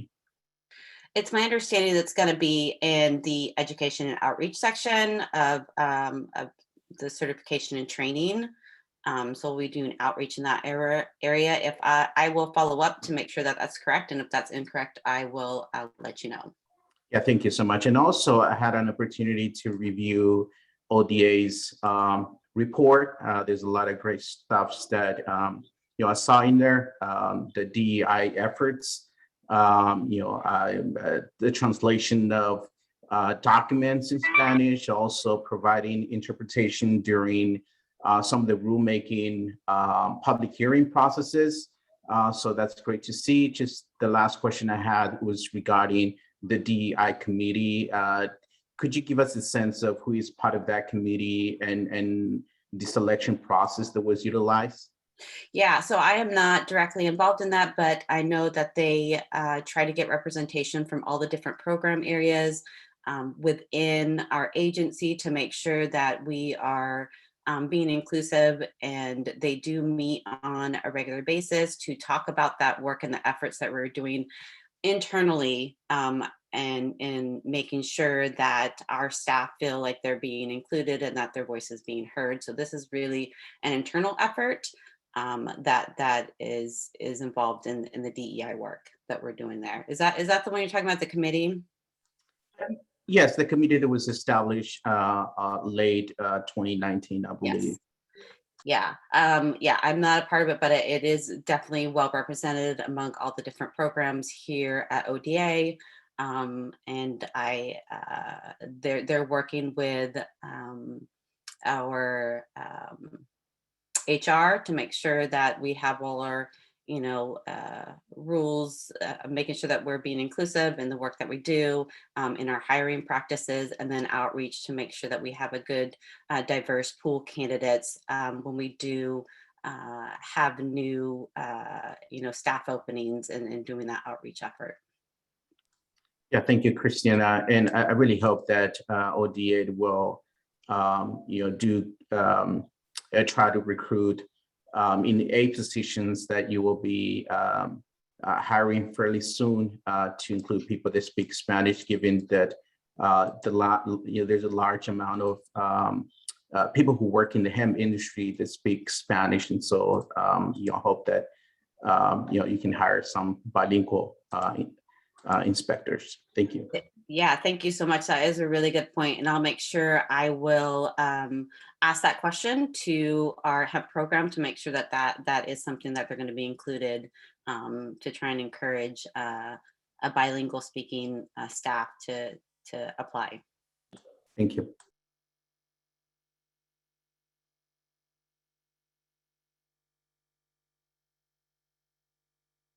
Great. Julie. Morning. My name is Julie Cifuentes. I use pronouns she, her, ella. I am the assessment manager within the environmental public health section at the Oregon Health Authority and citizen advocate for OHA.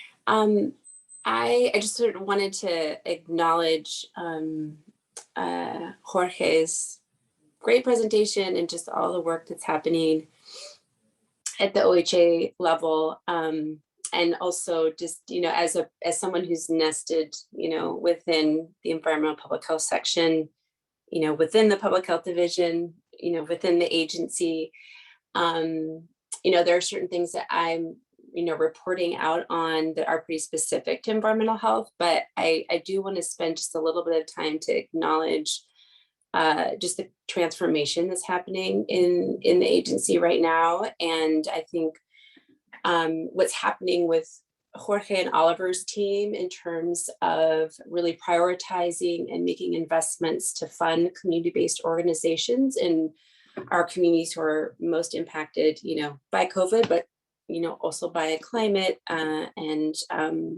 environmental justice.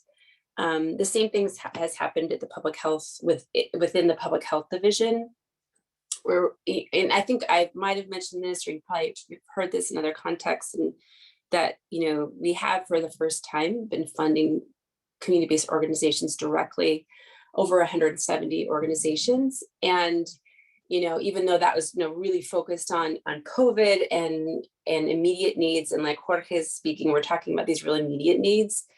You know, these investments really, I think they're a part, and partnership building and capacity building. The agency is really, I'm seeing, I can speak more directly to what's happening. The division is really having that be part of, you know, a longer time structural change. And I'm extremely optimistic and how quickly I think some of these changes are happening. So one of the examples I wanted to mention, so, you know, the OHA had stood up this community engagement unit that is, you know, working and building those partnerships and providing that funding to CBOs, and then has now secured funding to continue to do that work beyond COVID. And part of that was mentioned, and Amira mentioned that environmental health, well, public health modernization funding, we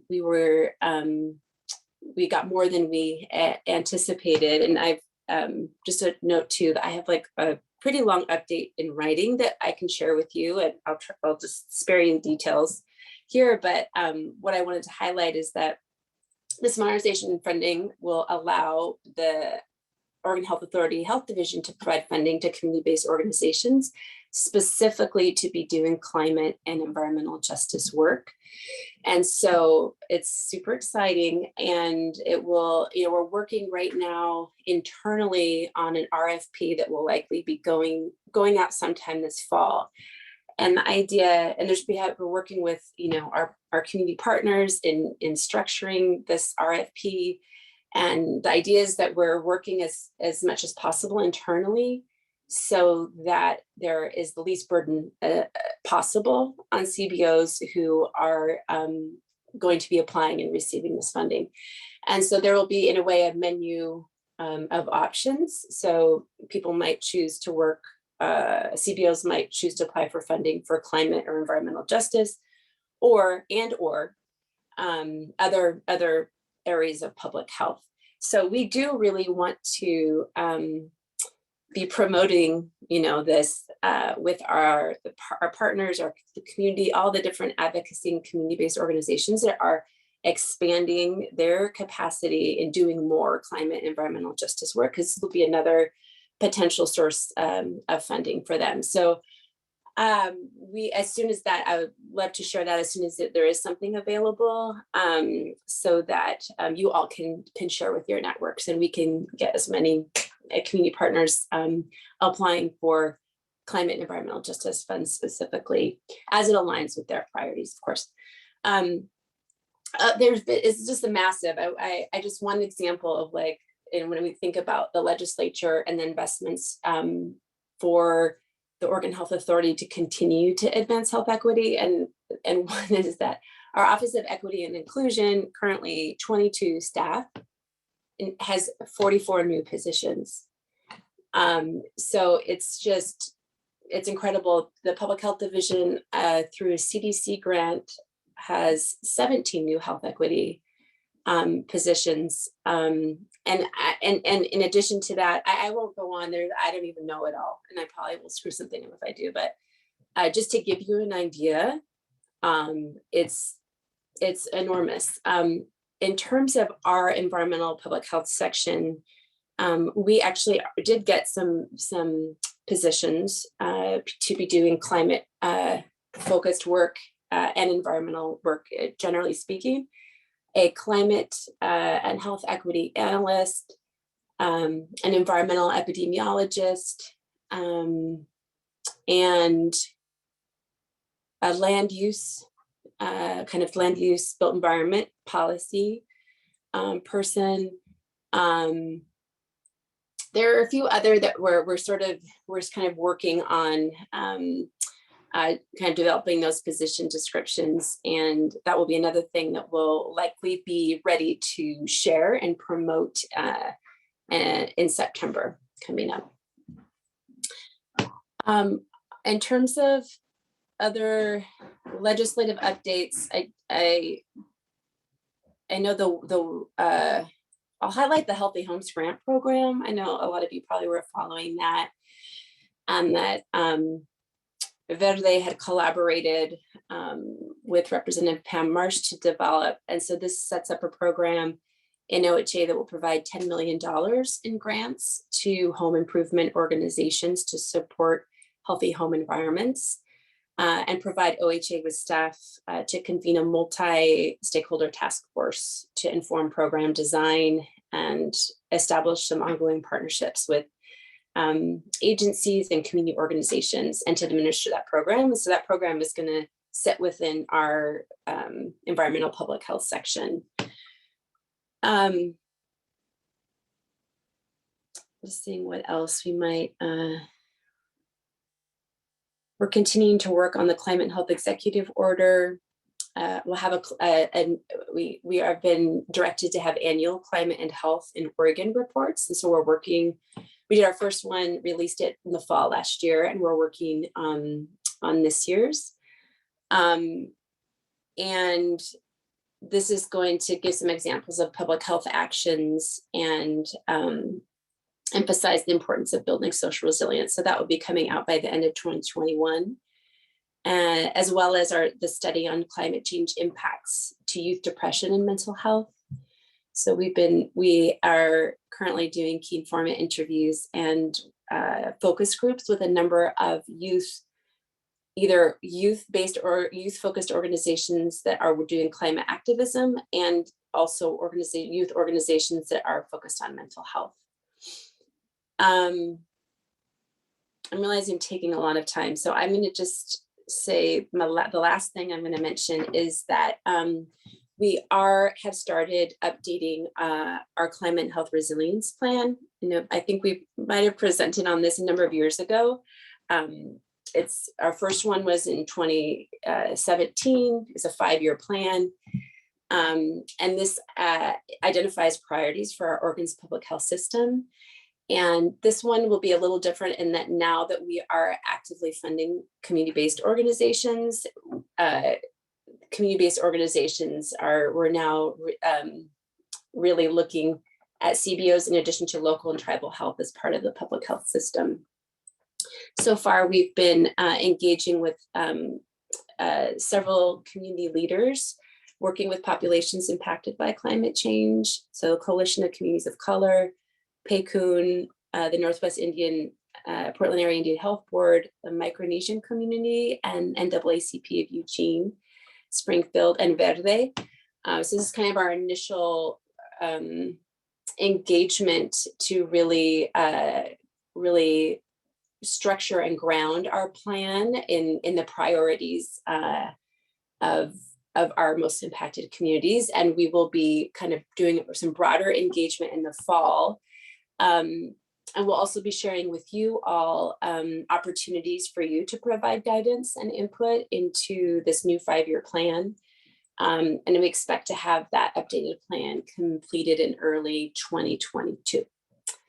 So I'll pause there.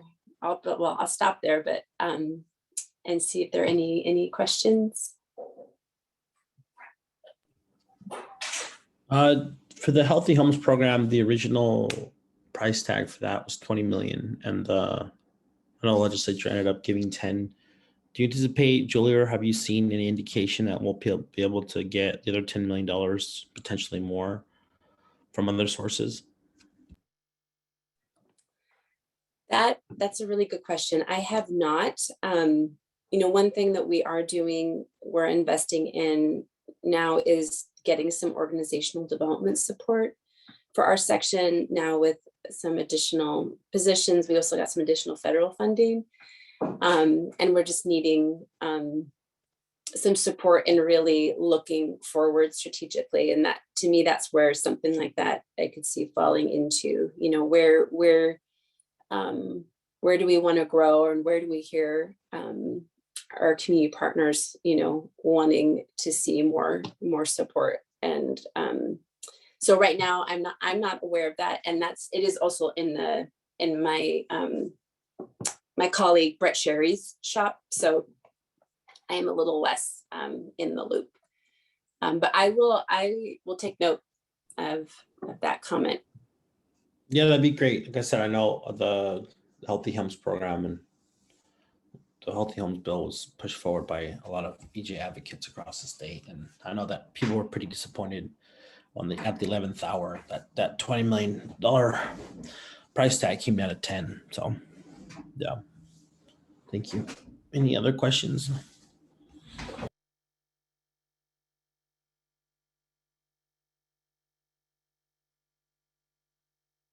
Okay, sweet. Thanks so much, Julie. Good to see you. Okay. Mr. Wood, please. Thanks for coming to visit us from the beach. Looks great out there. Yeah, this is as close as I get to the beach these days. So good morning, all. I appreciate an opportunity to just give a quick overview. And obviously, we've been mentioned already in some things like some of the Oregon Health Authority discussion. I also want to note that the report you got from the Department of Agriculture about cannabis and issues and the cartels in the southern part of the state has been a significant issue for us as well, and creates its own challenges. Some of our more random activity we have to suspend in certain areas because we don't want to thoughtlessly walk onto some of these sites thinking that we're just doing a routine field sanitation inspection. So just to give you a quick overview of some of the rulemaking activity we've done a lot of temporary rulemaking this summer. Some of it has been focused on COVID-19, basically initially pulling the rule back and then restoring parts of it, particularly related to the various facial covering mandates. We did adopt a temporary rule addressing heat, both indoors and outdoors. It doesn't address heat from the work process, but it does apply to indoor establishments that are subject to weather. So unlike the rules in California and Washington, we don't exclude indoor activities if they aren't climate controlled and protected from the impacts of the weather. We are continuing the comprehensive rulemaking on the permanent rule, and we will certainly have a rule in place well before the next season. I would, at this point, actually anticipate that we'll probably have our rule in place before the temporary rule expires. That's not a critical concern for us because the temporary rule expires in January, but and so if there's a gap of a couple weeks, that isn't necessarily a major concern. We also adopted a temporary rule addressing heat specifically in labor housing settings. and that was adopted August 2nd. We expect to address those issues in the context of our comprehensive ag labor housing and other labor housing rulemaking. And then on wildfire smoke, we adopted a temporary rule on August 3rd. Again, the work continues on the permanent temporary rule implementation, basically on the same time frame that I just talked about in relation to heat. The temporary rule requires the use of N95s and KN95s.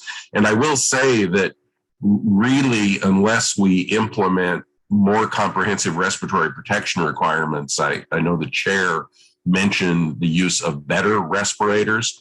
When you get beyond the filtering face piece respirators, you don't want individuals using respirators without a medical evaluation. And so the distribution, I think, that will continue from OHA will focus on the use of N95s in the future, and there is still a stock of KN95s that we're using. We have, in addition to the stuff that OHA has done specifically targeting the worker community, the rule requires that employers provide these respirators, and then at a higher smoke level that they use them. We know that there is a little bit of a challenge still getting filtering face piece respirators, especially with employers who aren't accustomed to navigating those issues. The state has made 4.5 million respirators available from its existing stockpile, the remaining KN95s, as well as about 2 million N95s. Some of those are being distributed through the Oregon Department of Agriculture and the Extension Service, basically to agriculture employers. And for non-agricultural employers, we didn't want to burden the existing emergency system. That's a system that normally sees ebbs and flows, but lately has only seen flows. So we got volunteers from the construction industry. The Oregon home builders have made their offices available, and a number of members of the Oregon Associate General Contractors have made their facilities available around the state to distribute respirators to non-ag employers. And so that's a certain amount of relief for the costs that the emergency rule would otherwise have placed on employers. In relation to ag labor housing, I mentioned the ongoing rulemaking. Actually, our next meeting of that group is on Thursday. We have had to reassign an individual because we had a staff departure again. I can't keep staff from leaving, but I think we are going to hit the ground running, and we're going to push forward. There are a number of issues, as you've heard before, including I think your last meeting, maybe it was 2 meetings ago. There are a number of issues related to ag labor housing that keep getting deferred as we've had challenges to really address that out of fits and starts between COVID-19 and some of the other issues that we faced. So that's really the kind of the rulemaking overview, at least of the issues that I think are of greatest interest to this group. We do still have penalty rules to finish, and rules on employer knowledge and employer responsibility that the record has been closed for quite some time. And we just have not been able to bring them to closure because of all the other rulemaking activity we've been engaged in. You've heard a little bit about some of our outreach activities. Valentin mentioned that he liked the fact that we were doing outreach. I think to put a little bit finer point on it, the newer element of that is outreach directly to workers. We've always done outreach as part of talking to employers about what's required of them and what they need to do to meet the requirements. So that outreach is longstanding. We have put a lot more stuff available in our training materials that's really targeted directly at workers. We've done more outreach around the temporary rules this year. And when we do the permanent rulemaking, but that'll give us enough lead time that we can be more intentional about that. I appreciate Valentin also mentioned our Spanish-speaking worker conference, which we did intend to be an annual event, but we canceled all our conferences in 2020, so it was canceled in that. And I expect it to be back on our calendar in 2022. I'm not sure exactly when in the year we'll do it. We won't need to re-engage with the broader community, but our commitment is to continue to do that conference presented in Spanish, so that the only translation that occurs, aside from if I have to say something, well, I may try to say it in Spanish again. It amused people at least. The only translation occurs would be from Spanish into indigenous languages that may work better from some of the attendees. But this isn't an English speaking conference that's translated into Spanish. It's literally all the presentations done in Spanish, and it worked very well. It was very well received, and frankly, I'm excited about that getting back on our calendar, where we can do it with also a little more lead time, because we did pull it together fairly quickly in 2019. Our enforcement activities, we thought we were going to be pivoting to a little bit more of a normal year. And of course, we're back in dealing with COVID-19 issues. Our complaints, we had nearly 500 COVID-related complaints last week. And if you remember the basic numbers, in a typical year, we used to get 2,000 complaints on all topics. So that obviously creates a big impact. We're going to try to manage the COVID-19 workload in a way this time around that is less disruptive to our other enforcement activities.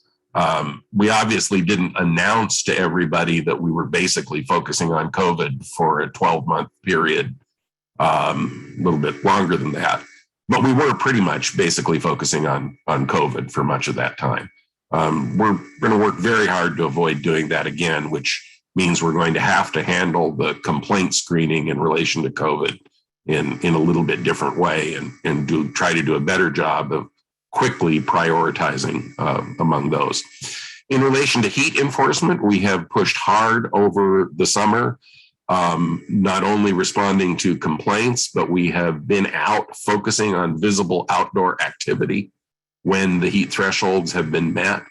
That's generated a significant number of inspections, fewer in agriculture than we expected, a lot in construction. Some of our activity around ag, some of it ended up with, the timing of the rule and when it took effect related to like the cherry harvest, there were some pieces we missed. We also know it seems clear, and I've checked this myself as we've just driven around back roads and looked at sites. There are a lot of employers that appear to have pushed their activities earlier in the day still, and that have suspended their activities when they're at higher heat.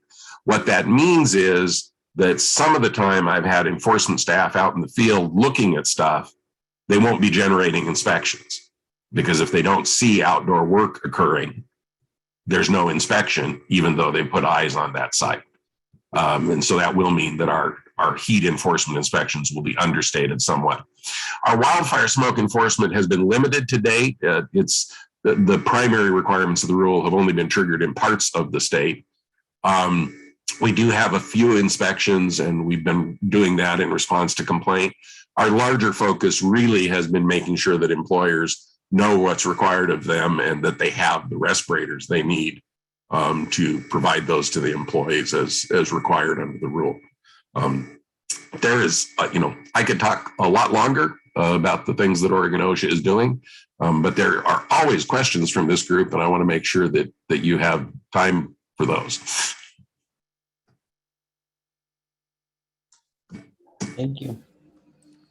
Yeah, I actually don't have a question, Michael. Thank you so much for sharing with us what Oregon OSHA has been doing.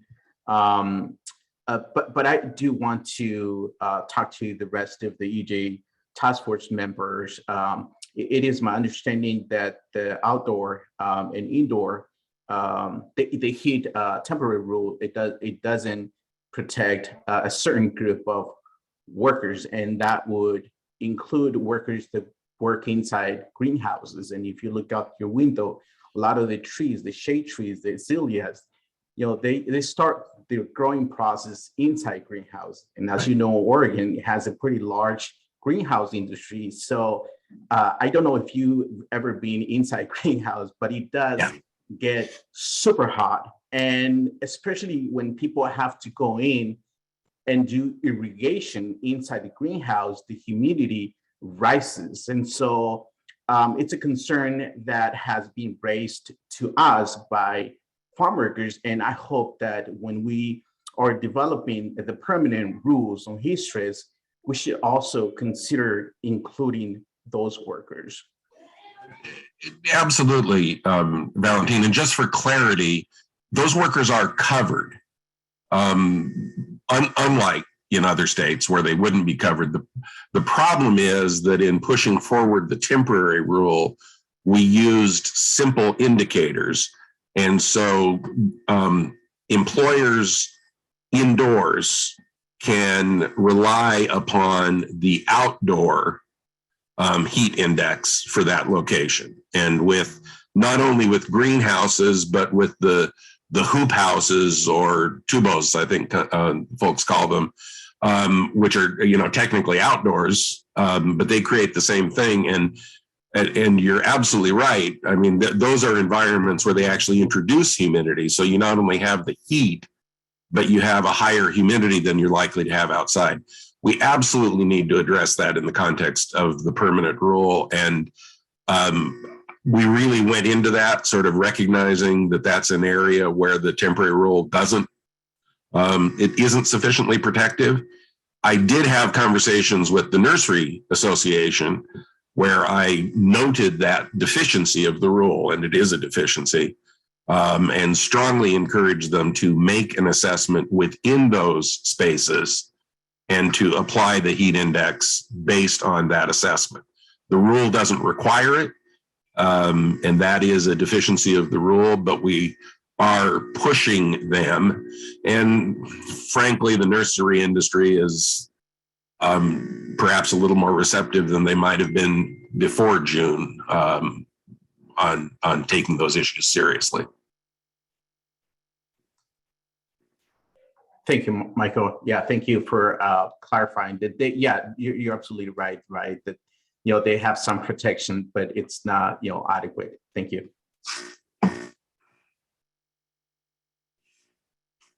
Any other questions?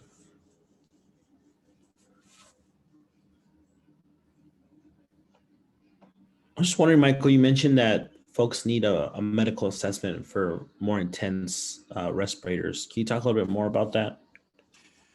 Yeah, the general OSHA respiratory standard recognizes that while respirators are good protective measures in situations where you can't engineer the issue out, the respirators themselves create a burden on the body.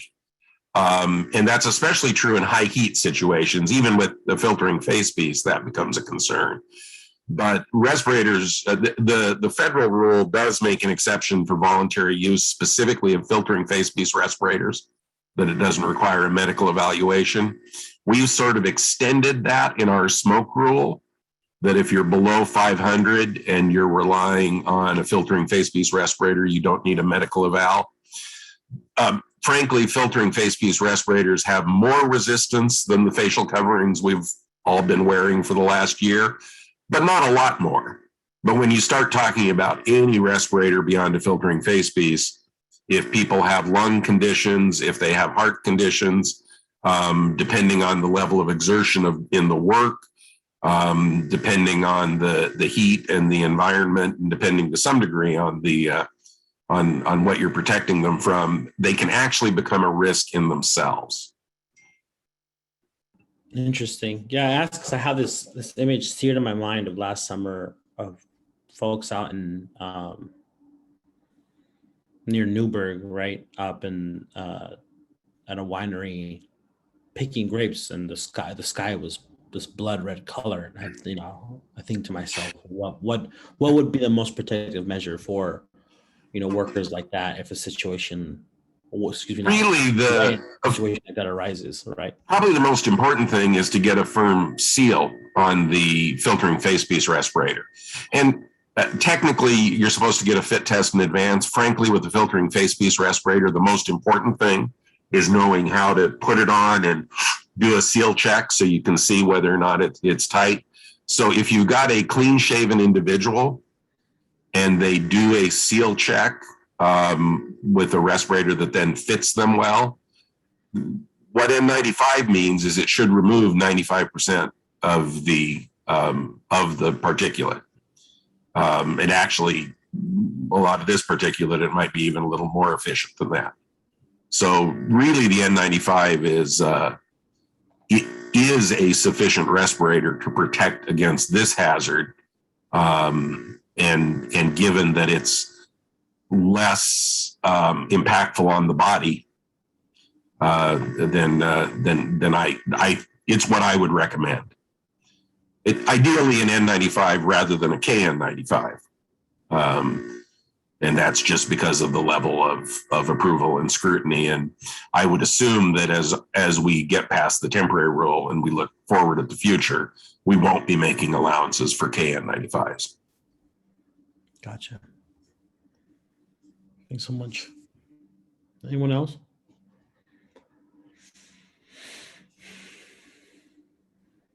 Okay. Well, I appreciate it. Thanks so much. Thank you.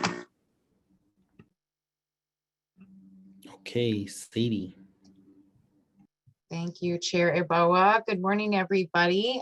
Sadie Carney, my pronouns are she, her. I am joining you from the Department of Land Conservation and Development. It's kind of interesting to go back to back with OSHA, where sort of the implementation is granular and individual, and then scaling up to the work that DLCD does, because what we do, while it impacts people's everyday lives, our interactions are not with, every Oregonian, the way that some of the other natural resources agencies have the opportunity to act. Anyway, I am our communications manager and a policy analyst. I'm also our Goal 1 expert. Goal 1 is citizen involvement, and I'm our environmental justice task force liaison. So just to give people, again, a sense for who we are and what we do, DLCD is just over 60 employees right now. We did get a number of new positions through the budget process in the last legislative session. So I think when we're fully hired out, we'll be just over 70. That said, it's still pretty limited capacity for our agency. And some of the updates, I'll try to go quickly through them. Some of them are included in the annual report that we submitted last Friday. So if you have questions, feel free to ask them, but I'll move over some of them quickly. Just at the top, I want to highlight for this group, DLCD will be presenting in the OAPA conference, the Oregon American Planning Association. Yeah, anyway, it's a joint conference for Oregon and Washington. And we will have a panel discussion on using spatial equity and data to advance racial and environmental justice at the conference. So we're really excited about that, pulling together panelists. Amira, I owe you a call to coordinate on this as we get closer to the deadlines and stuff. I think you all saw in the chat a little earlier in the meeting, the work that DLCD will be doing in the coming biennium on a vulnerability assessment that is related to our climate adaptation framework. So an updated climate adaptation framework was published in, I want to say January 2021. It's up on our website at this point. And the next step for that sort of multi-agency effort of updating that adaptation framework is to perform a vulnerability assessment. And we did get $275,000 to do that work during the coming biennium. And we expect that performing the assessment will get us to a place where we are then developing a policy option package to request funds for follow-on steps and further implementation. We also have a climate change review that's taking place over the coming biennium that we have, I think it's a permanent planning position as a result of the session. It took a limited duration position and turned it permanent. So it's not really a new position. So we're fortunate to be able to keep our subject matter expert in that seat. But this is looking at DLCD's program overall and reviewing our different goals for where climate impacts or implementation might make sense. For those of you familiar with the program, Oregon's land use planning program is almost 50 years old. I think it's 50 years old next year. So a lot of these goals were written at a time when we just weren't aware of the changes that were coming or the speed with which they would come and impact our communities. So it's important for us to take an updated look. And that's similar in some ways to House Bill 2488 that did not make it through in the session, which I think started out as an additional, I missed part of the session because I was on a job rotation, but started out with talk about an additional land use planning goal specific to climate, and then sort of evolved into a goal 1 update that involves using an equity lens in public engagement at a local planning level. So then moving on from there, I'll just go through these again quickly. We also received funding for a rural transportation equity position along with some grant money. Rural transportation equity is our transportation growth management program working with smaller communities to get them kind of grant ready. The grants actually come through ODOT, but we're working with them to help them find ways to sort of look for places and circumstances where they could improve in specific active transportation measures. So sidewalks, cycling, transit, access to things like that. So getting those smaller communities in a better position to be awarded grants through the ODOT process. In housing, we're continuing to do rulemaking on House Bills 2001 and 2003, which were part of the 2019 legislative session. Part of House Bill 2003 required the Oregon Housing and Community Services Agency department to perform a regional housing needs assessment. And when they did that, they found that our communities are chronically underproducing, especially affordable housing. And so we were given money in this legislative session, along with maybe a planning position. I should be more clear on the positions, but we've added so many people in the last few years. They all kind of go together for me. But now our work will be looking at barriers to local communities in providing that kind of affordable housing that is in chronic underproduction in our communities. So it's exciting to see that work moving forward, and we'll see what comes out of that in terms of next steps. I think it will be interesting to this group, and this is mentioned at least briefly in our annual report. We are hoping in the coming biennium to write some rules under Goal 5, which is a very broad goal that protects everything from historic sites to gravel mines to cultural resources. But we have been working with Oregon's 9 federally recognized tribes to write some better rules under Goal 5, or begin to develop better rules under Goal 5 to help protect cultural resources and assets and historical assets for the tribes specifically.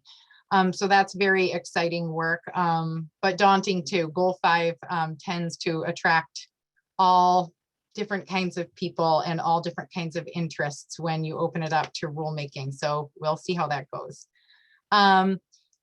Under Goal 7, which is our natural hazards goal, in 2020, we published an update to the Oregon Natural Hazards Mitigation Plan that includes a CDC Social Vulnerability Index.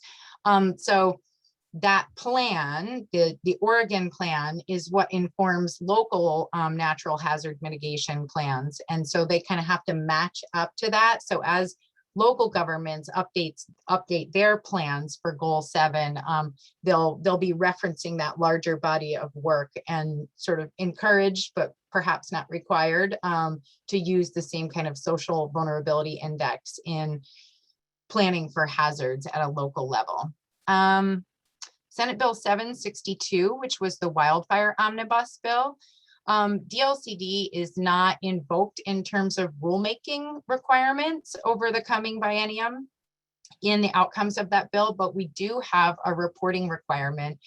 And our report will be due next October to the new Wildfire Policy Council that is being formed, I think kind of right now.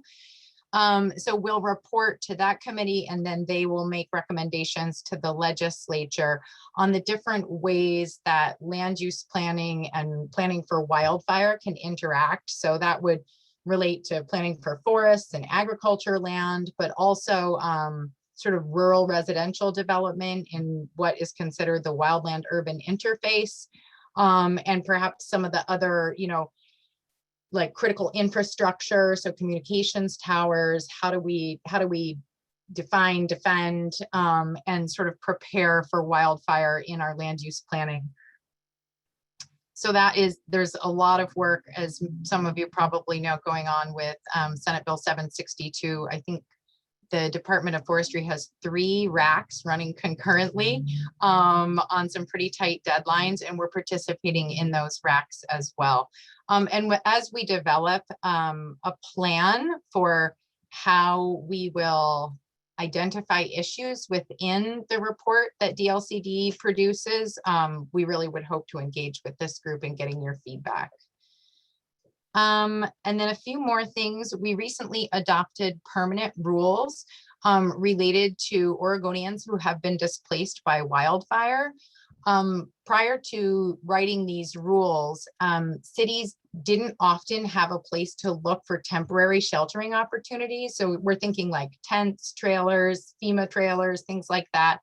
And we wrote rules that give communities a really clear and objective path and opportunities to provide shelter for people that have been displaced without having to sort of apply for an exception or do anything fancy in terms of land use, just to really make it an expedient process. In other updates, we updated our grants allocation plan with our grants advisory committee to include equity requirements. So each grant application that comes in must discuss the ways that they will be including, traditionally marginalized voices in the conversations, and ways that they will be using an equity lens to look at the outcomes of the grant. And then also with that, each person or each community or entity that is awarded a grant will get 5 to 8 hours of professional consultation provided by DLCD from a professional that is qualified to sort of school those communities in how to take these equity considerations into, and move them from considerations into actual action and planning. So that's a really, I think, exciting change. Our CIAC, the Citizen Involvement Advisory Committee, we expanded that committee and added some new seats. We had a great recruitment last year, and we have a very, very diverse committee. They're just getting started in their work, and their first kind of big piece will be reviewing our policy agenda, which will come out in the early part of September.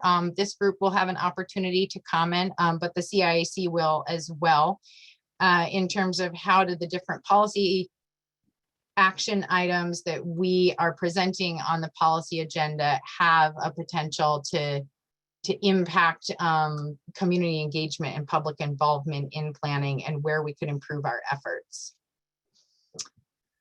And some of the other, I think OHA mentioned working directly with CBOs, and we certainly are not able to accomplish things at the scale that OHA is able to, but we have begun to have some contracted positions for community-based organizations on our different rulemaking efforts and work groups. And we actually, 2 of the new members on our CIAC are in a contracted agreement with DLCD. So we're able to compensate them for their time, which is really nice. And lastly, we're a little late on getting our new positions posted and hired. We just got a new HR manager. And absent that, our poor deputy director was trying to do it all and coordinating with another agency to just, get through the basics of HR. So we are posting right now, I think of interest to this group, for a climate mitigation planner that came from the legislative session, the rural transportation equity planner, and then in our next batch of hires will be the wildfire planner, which is a permanent position related to the Senate Bill 762 passing.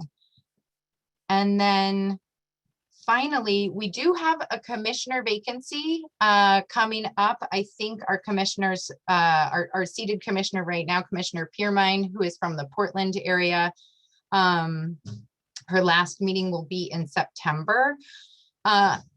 I believe that the position she fills is kind of twofold. One, it is local to the Portland metro area, which we do have a requirement to represent that population within our commission, but I think we have a little bit of overlap there.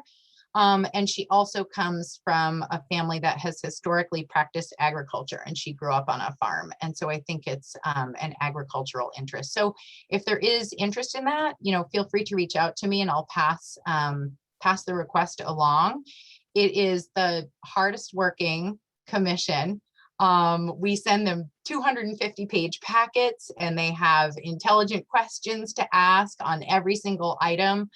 And I really think they push us and challenge us, especially in the space of equity and climate change. They're very, very driven to see changes in those areas. So they're a pleasure to work with. And I'm sure anyone that you could recommend would be a good addition to that group. And so I'm happy to answer any questions that you might have, either on the items that I covered or on anything that was in our annual report. But yeah, happy to be here. Thanks for the opportunity.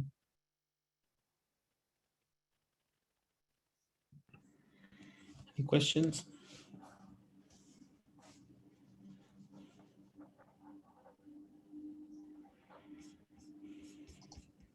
I see that Bob has one in the chat about EJ representation on our rulemaking advisory committees. I believe, so the way that we have interacted with the EJ task force in the past is rather than asking for more of your time, which we're happy to take, trust us. But we're cognizant of how much people are already giving. And so in the past, especially when we have had a RAC, like I believe with our climate friendly and equitable communities RAC, we took our outreach plan and strategy and brought it to you for review. It was in the time that I was on job rotation with the Department of Human Services, so I'm not 100% on that, but I think you may have heard from Evan Manval or Kirsten Greene in that presentation. Kirsten Greene is our deputy director. And she really is, I have to just take my hat off to her. She really is the driving force behind a lot of the equity focus at DLCD that's happening right now. And her professional experience working with communities and public engagement has been just a huge benefit, I think, overall to our rulemaking and public engagement efforts. But we're happy to take more of your time, Bob, if you would like to serve.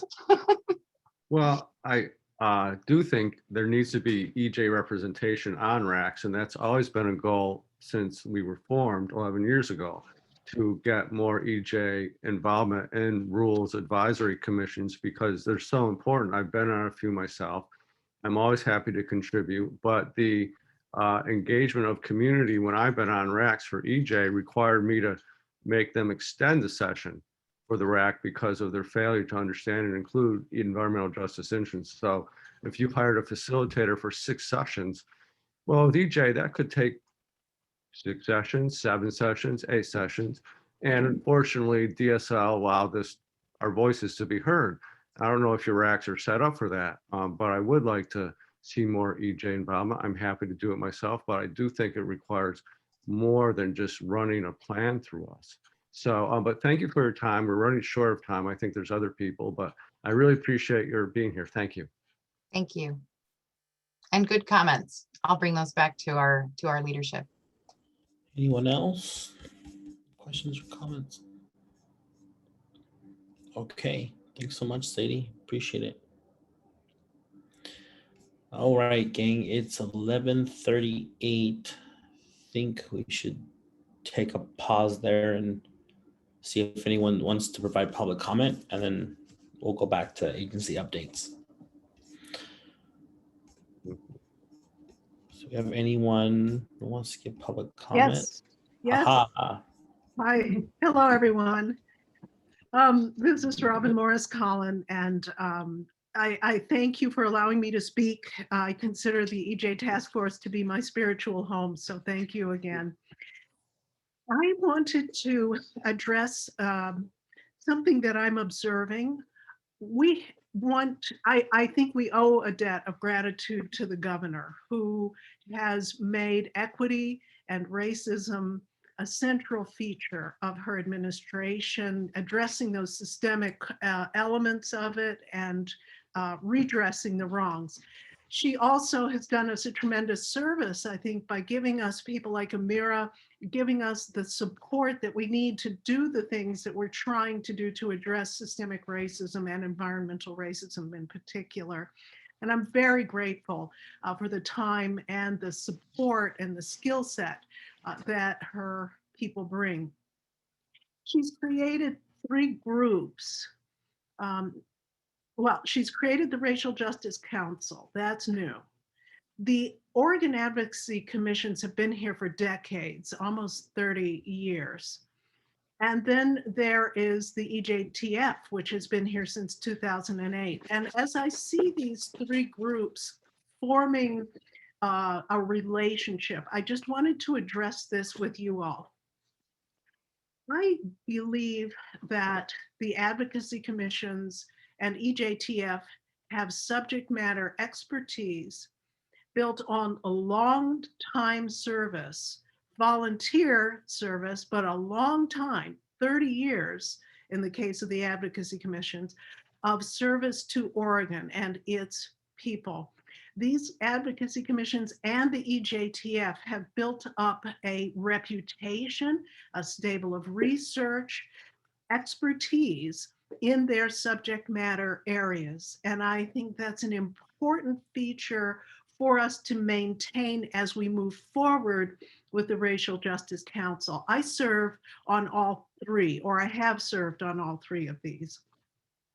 And what I think each of these brings to the moment that we're in is really quite different. And so I would like to urge the EJ Task Force to be first in a speaking position when the topic of environmental justice comes up. I will say I am the only former member of the EJ Task Force. I think, Quinn, are you part of the RJC? Mm-hmm. Yeah, you are. So we have current EJ Task Force representation on the Racial Justice Council. And as you know, it's been sort of a struggle to get the EJ Task Force and the OACs on the same page because they've got a new director. But what I'm urging and what I think we can ask to happen as you move forward in terms of the new legislative session, in terms of what happens with the reforming, recalibration, reset for EJTF, I think it is so important for the AGTF to be first and foremost in a speaking position with the legislature. You all have the expertise, and I hope that that will be, that expertise needs to be respected by the RJC in terms of yielding EJTF a speaking position that is prominent. So that's what I wanted to say today. Thank you so much. First, live, local. Thanks, Robin. Good to see you.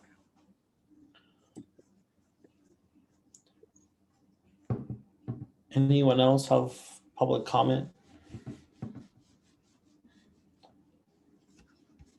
I am not seeing anyone else with their hands raised or volunteering in the chat for public comment. Oh, wait a minute. Sorry, Bricinda Fairhurst, She had put in the chat that she has no specific comment at this point. She's here on behalf of Ecumenical Ministries, thank you, of Oregon. And no specific comments. Yeah. But wanted to thank you all for your work with the task force. She is convinced conversations like these are moving the landscape of inclusion and equity, and the reports here show that. She's also grateful to hear of the happiness in the voices of those making the reports, so the agencies. Following the last legislative session in the area of environmental justice, we are being heard and funded. There are grants, new relationships, clear rules, and an optimistic tone. What a true joy and blessing that gives so much hope for a more truly equitable future. Thank you so much, Reverend. Okay. I am not, again, seeing anyone else give comments, so I will bring in some more of the agency folks who are left that I see. I don't see Harmony quite yet, but maybe she'll join a little bit later.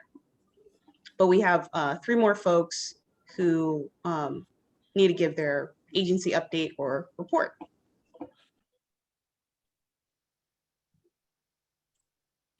Sounds good.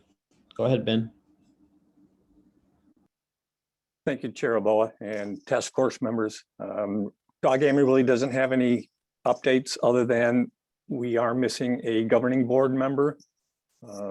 We do not have any requirements for expertise. We do have a requirement for geographic location. We have a 5-member board.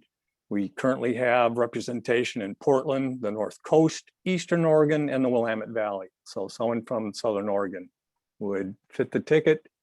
That's really all I have. Thank you. And that is Senate approved. And sorry, Ben, to add on to that, because I've been following Dogami's work very closely. Yeah, it would be very nice to have that regional representation. We are also looking for, the director AV is actually retiring at the end of this month. And so the recruitment process for a new director has begun and will be closing, I think, September 11th or around that time. So if folks are interested in, if you know any geologists out there who might be interested in doing that or being on the board, please let Ben or myself know.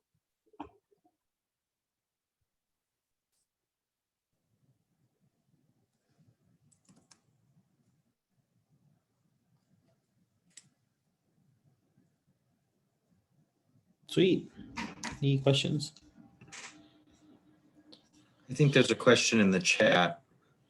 Oh, there it is. Thank you, Amira. Go ahead, David. Sure. Hi, everyone. David Morrissey from ODOT in the Office of Civil Rights. Great to see you all, and thanks for including us in this convening. First, I also want to acknowledge Bob's comment about having looked at all the agency reports and your observation about the growth trajectory over this last decade in the agency's competencies and capacities for implementing EJ. And I feel the same about our effort at ODOT, and I hope you do as well as you read our report. As you may recall, I just joined ODOT 2 years ago, about 6 months before COVID hit. And so while some of my goals have been a little deferred, including getting out on the road to some of our regional offices and getting to know folks more on the ground in person, the virtual opportunity has continued my effort to try to grow the EJ program across ODOT. And so last year was really the first time I had submitted the report or developed it for the agency. And this year, I think we've hopefully provided you a richer report. And in one way that was strategic for me was better engagement with some of our mega projects, particularly around Rose Quarter, I-205, the development of the tolling strategy and others, to give them a chance to tell their story, because they really are the implementers of the projects at the most local level where the project has an impact, and their work to do the public engagement, the data analysis, and the other crucial components for not only non-discrimination, civil rights protections, but also for advancing EJ and equity, really is where the action is.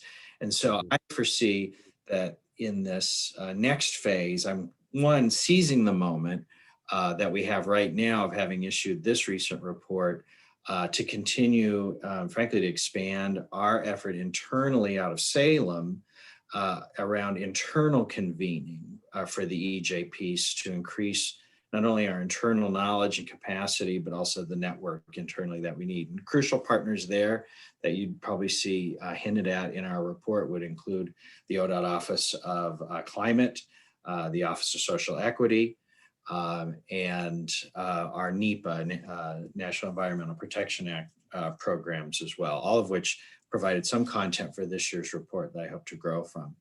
Additionally, I've trying to seize this moment by crafting just a little bit of a work plan or a roadmap for what the next 15 to 18 months should look like for our EJ program development within ODOT, so that I can be as clear as possible with our internal partners and project offices about the expectations and the level of effort that we want to see applied across the agency. So I hope that that will bear fruit a year from now in our 2021. Well, it won't be a full year, will it? It'll be hopefully this spring.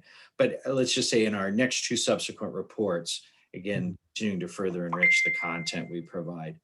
And to that point, I additionally have been sort of collecting your comments over these last year worth of EJTF meetings about some topics that interest you. Those include the opportunity to do business with ODOT for the minority contractor community, how we're fostering bonding competencies, engagement between contractors, subcontractors, and other primes around particularly these mega projects, but also statewide. Let me go back to my notes here. So I think I'll stop there in terms of sort of this look back at the report and how we're pivoting at this moment of having submitted it to you, just with the note of welcoming your questions and comments today or in the future in reaction to that report. I know you all had a lot to read in a short period of time, so I'm absolutely available to you following today. Just a few additional updates that aren't captured in that report that I wanted to just hint at. You may have seen in the news yesterday that the Historic Albina Advisory Board advanced the I-5 Rose Quarter Improvement Project's Hybrid 3 highway cover design. And so that's an exciting step that the Albina Advisory took that now will go back to the agency and see how this next phase moves forward to evaluate options for implementing this new strategy, what we call Hybrid 3 for this cover design, in order to facilitate greater community continuity through not only the development of the project, but the future of the area, so that those barriers and interrupted connections are restored.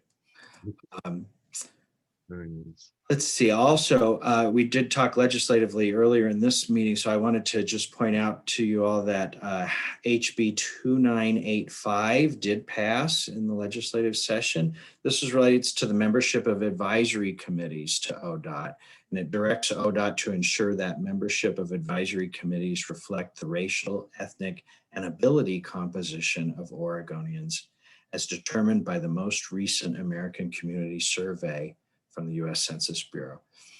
ODOT has at least 20 advisory committees, likely even more. And so this will be an effort to implement moving forward that will engage our Office of Social Equity in connection with those relevant program offices who staff or support a variety of those advisory committees. So there's a new frame for our recruitment and retention and self-monitoring moving forward that I'll be excited to see what we can share with you in the future as we show some achievements in that area. And finally, looking to the future, you'll notice in the close of our report for 2020 we've submitted, I made reference to our new strategic action plan for 2021 through 2023. It's linked at the bottom of the report. And again, echoing how our EJ strategies are complementary to our overall equity goals. I hope this report is the beginning of greater collaboration in that area and the achievements we can make under that social equity framework and the strategic action plan. So another area that we may be able to, if interest to this group, have a future guest speaker or some other member of ODOT leadership, including our Office of Social Equity leadership. If ever that's of interest, happy to provide that opportunity as well. I'll stop there unless there's any questions or comments, and thanks for your time. So much, David. Any questions?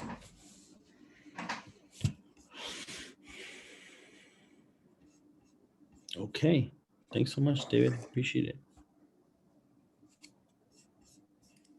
Okay, I think Allie's here. Harmony's here as well. Allie, you want to go? I sure do. Good morning, Chair, Task Force members. Allie Ryan Hansen, she, her pronouns. I'm the Environmental Justice Advocate for the Department of State Lands. I just have one state lands update today, but it's a big one. A working draft of our new strategic plan is ready, and we're going to begin outreach seeking feedback next week. The plan identifies 4 strategic goals for exceptional service, supporting schools, a thriving Oregon, and a great workplace.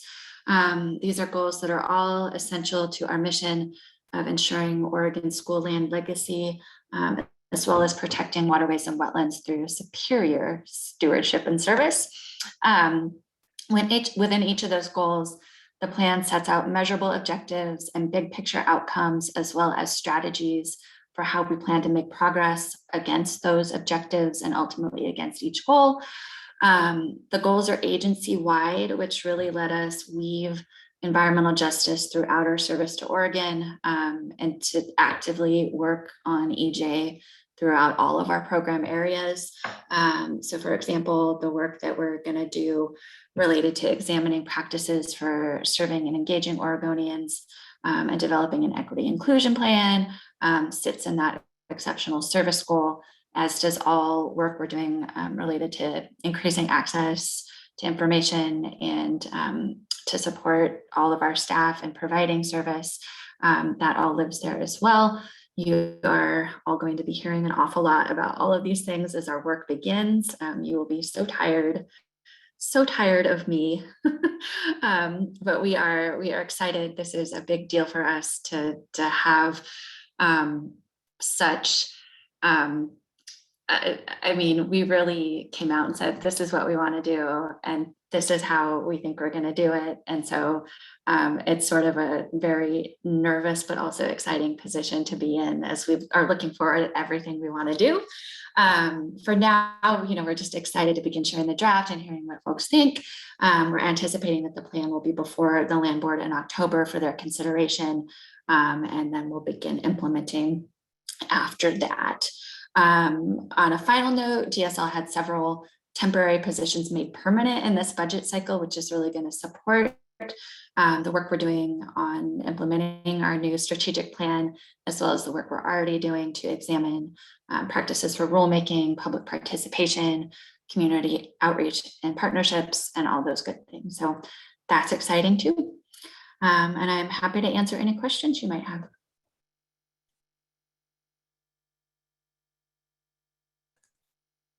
All right. Thank you all. Thanks so much. All right, Harmony, welcome back. Thanks so much. Thanks for having me. I'm Harmony Burright. I'm a water planning coordinator with the Oregon Water Resources Department. I support place-based integrated water resources planning. And I also have the pleasure of serving as the department's citizen advocate. We do not have a position specifically dedicated to environmental justice work, which would be of great benefit to our department. But while we wait for that position, you get me. So there's some really huge investments that came to our department after kind of historic underinvestment. And so we are looking to actually fill and hire 40 positions, which includes new positions as well as positions that have been open due to vacancy savings, which is, just to give you a perspective, our department, we have about 160 to 170 people. So this is a giant change to our current staffing levels.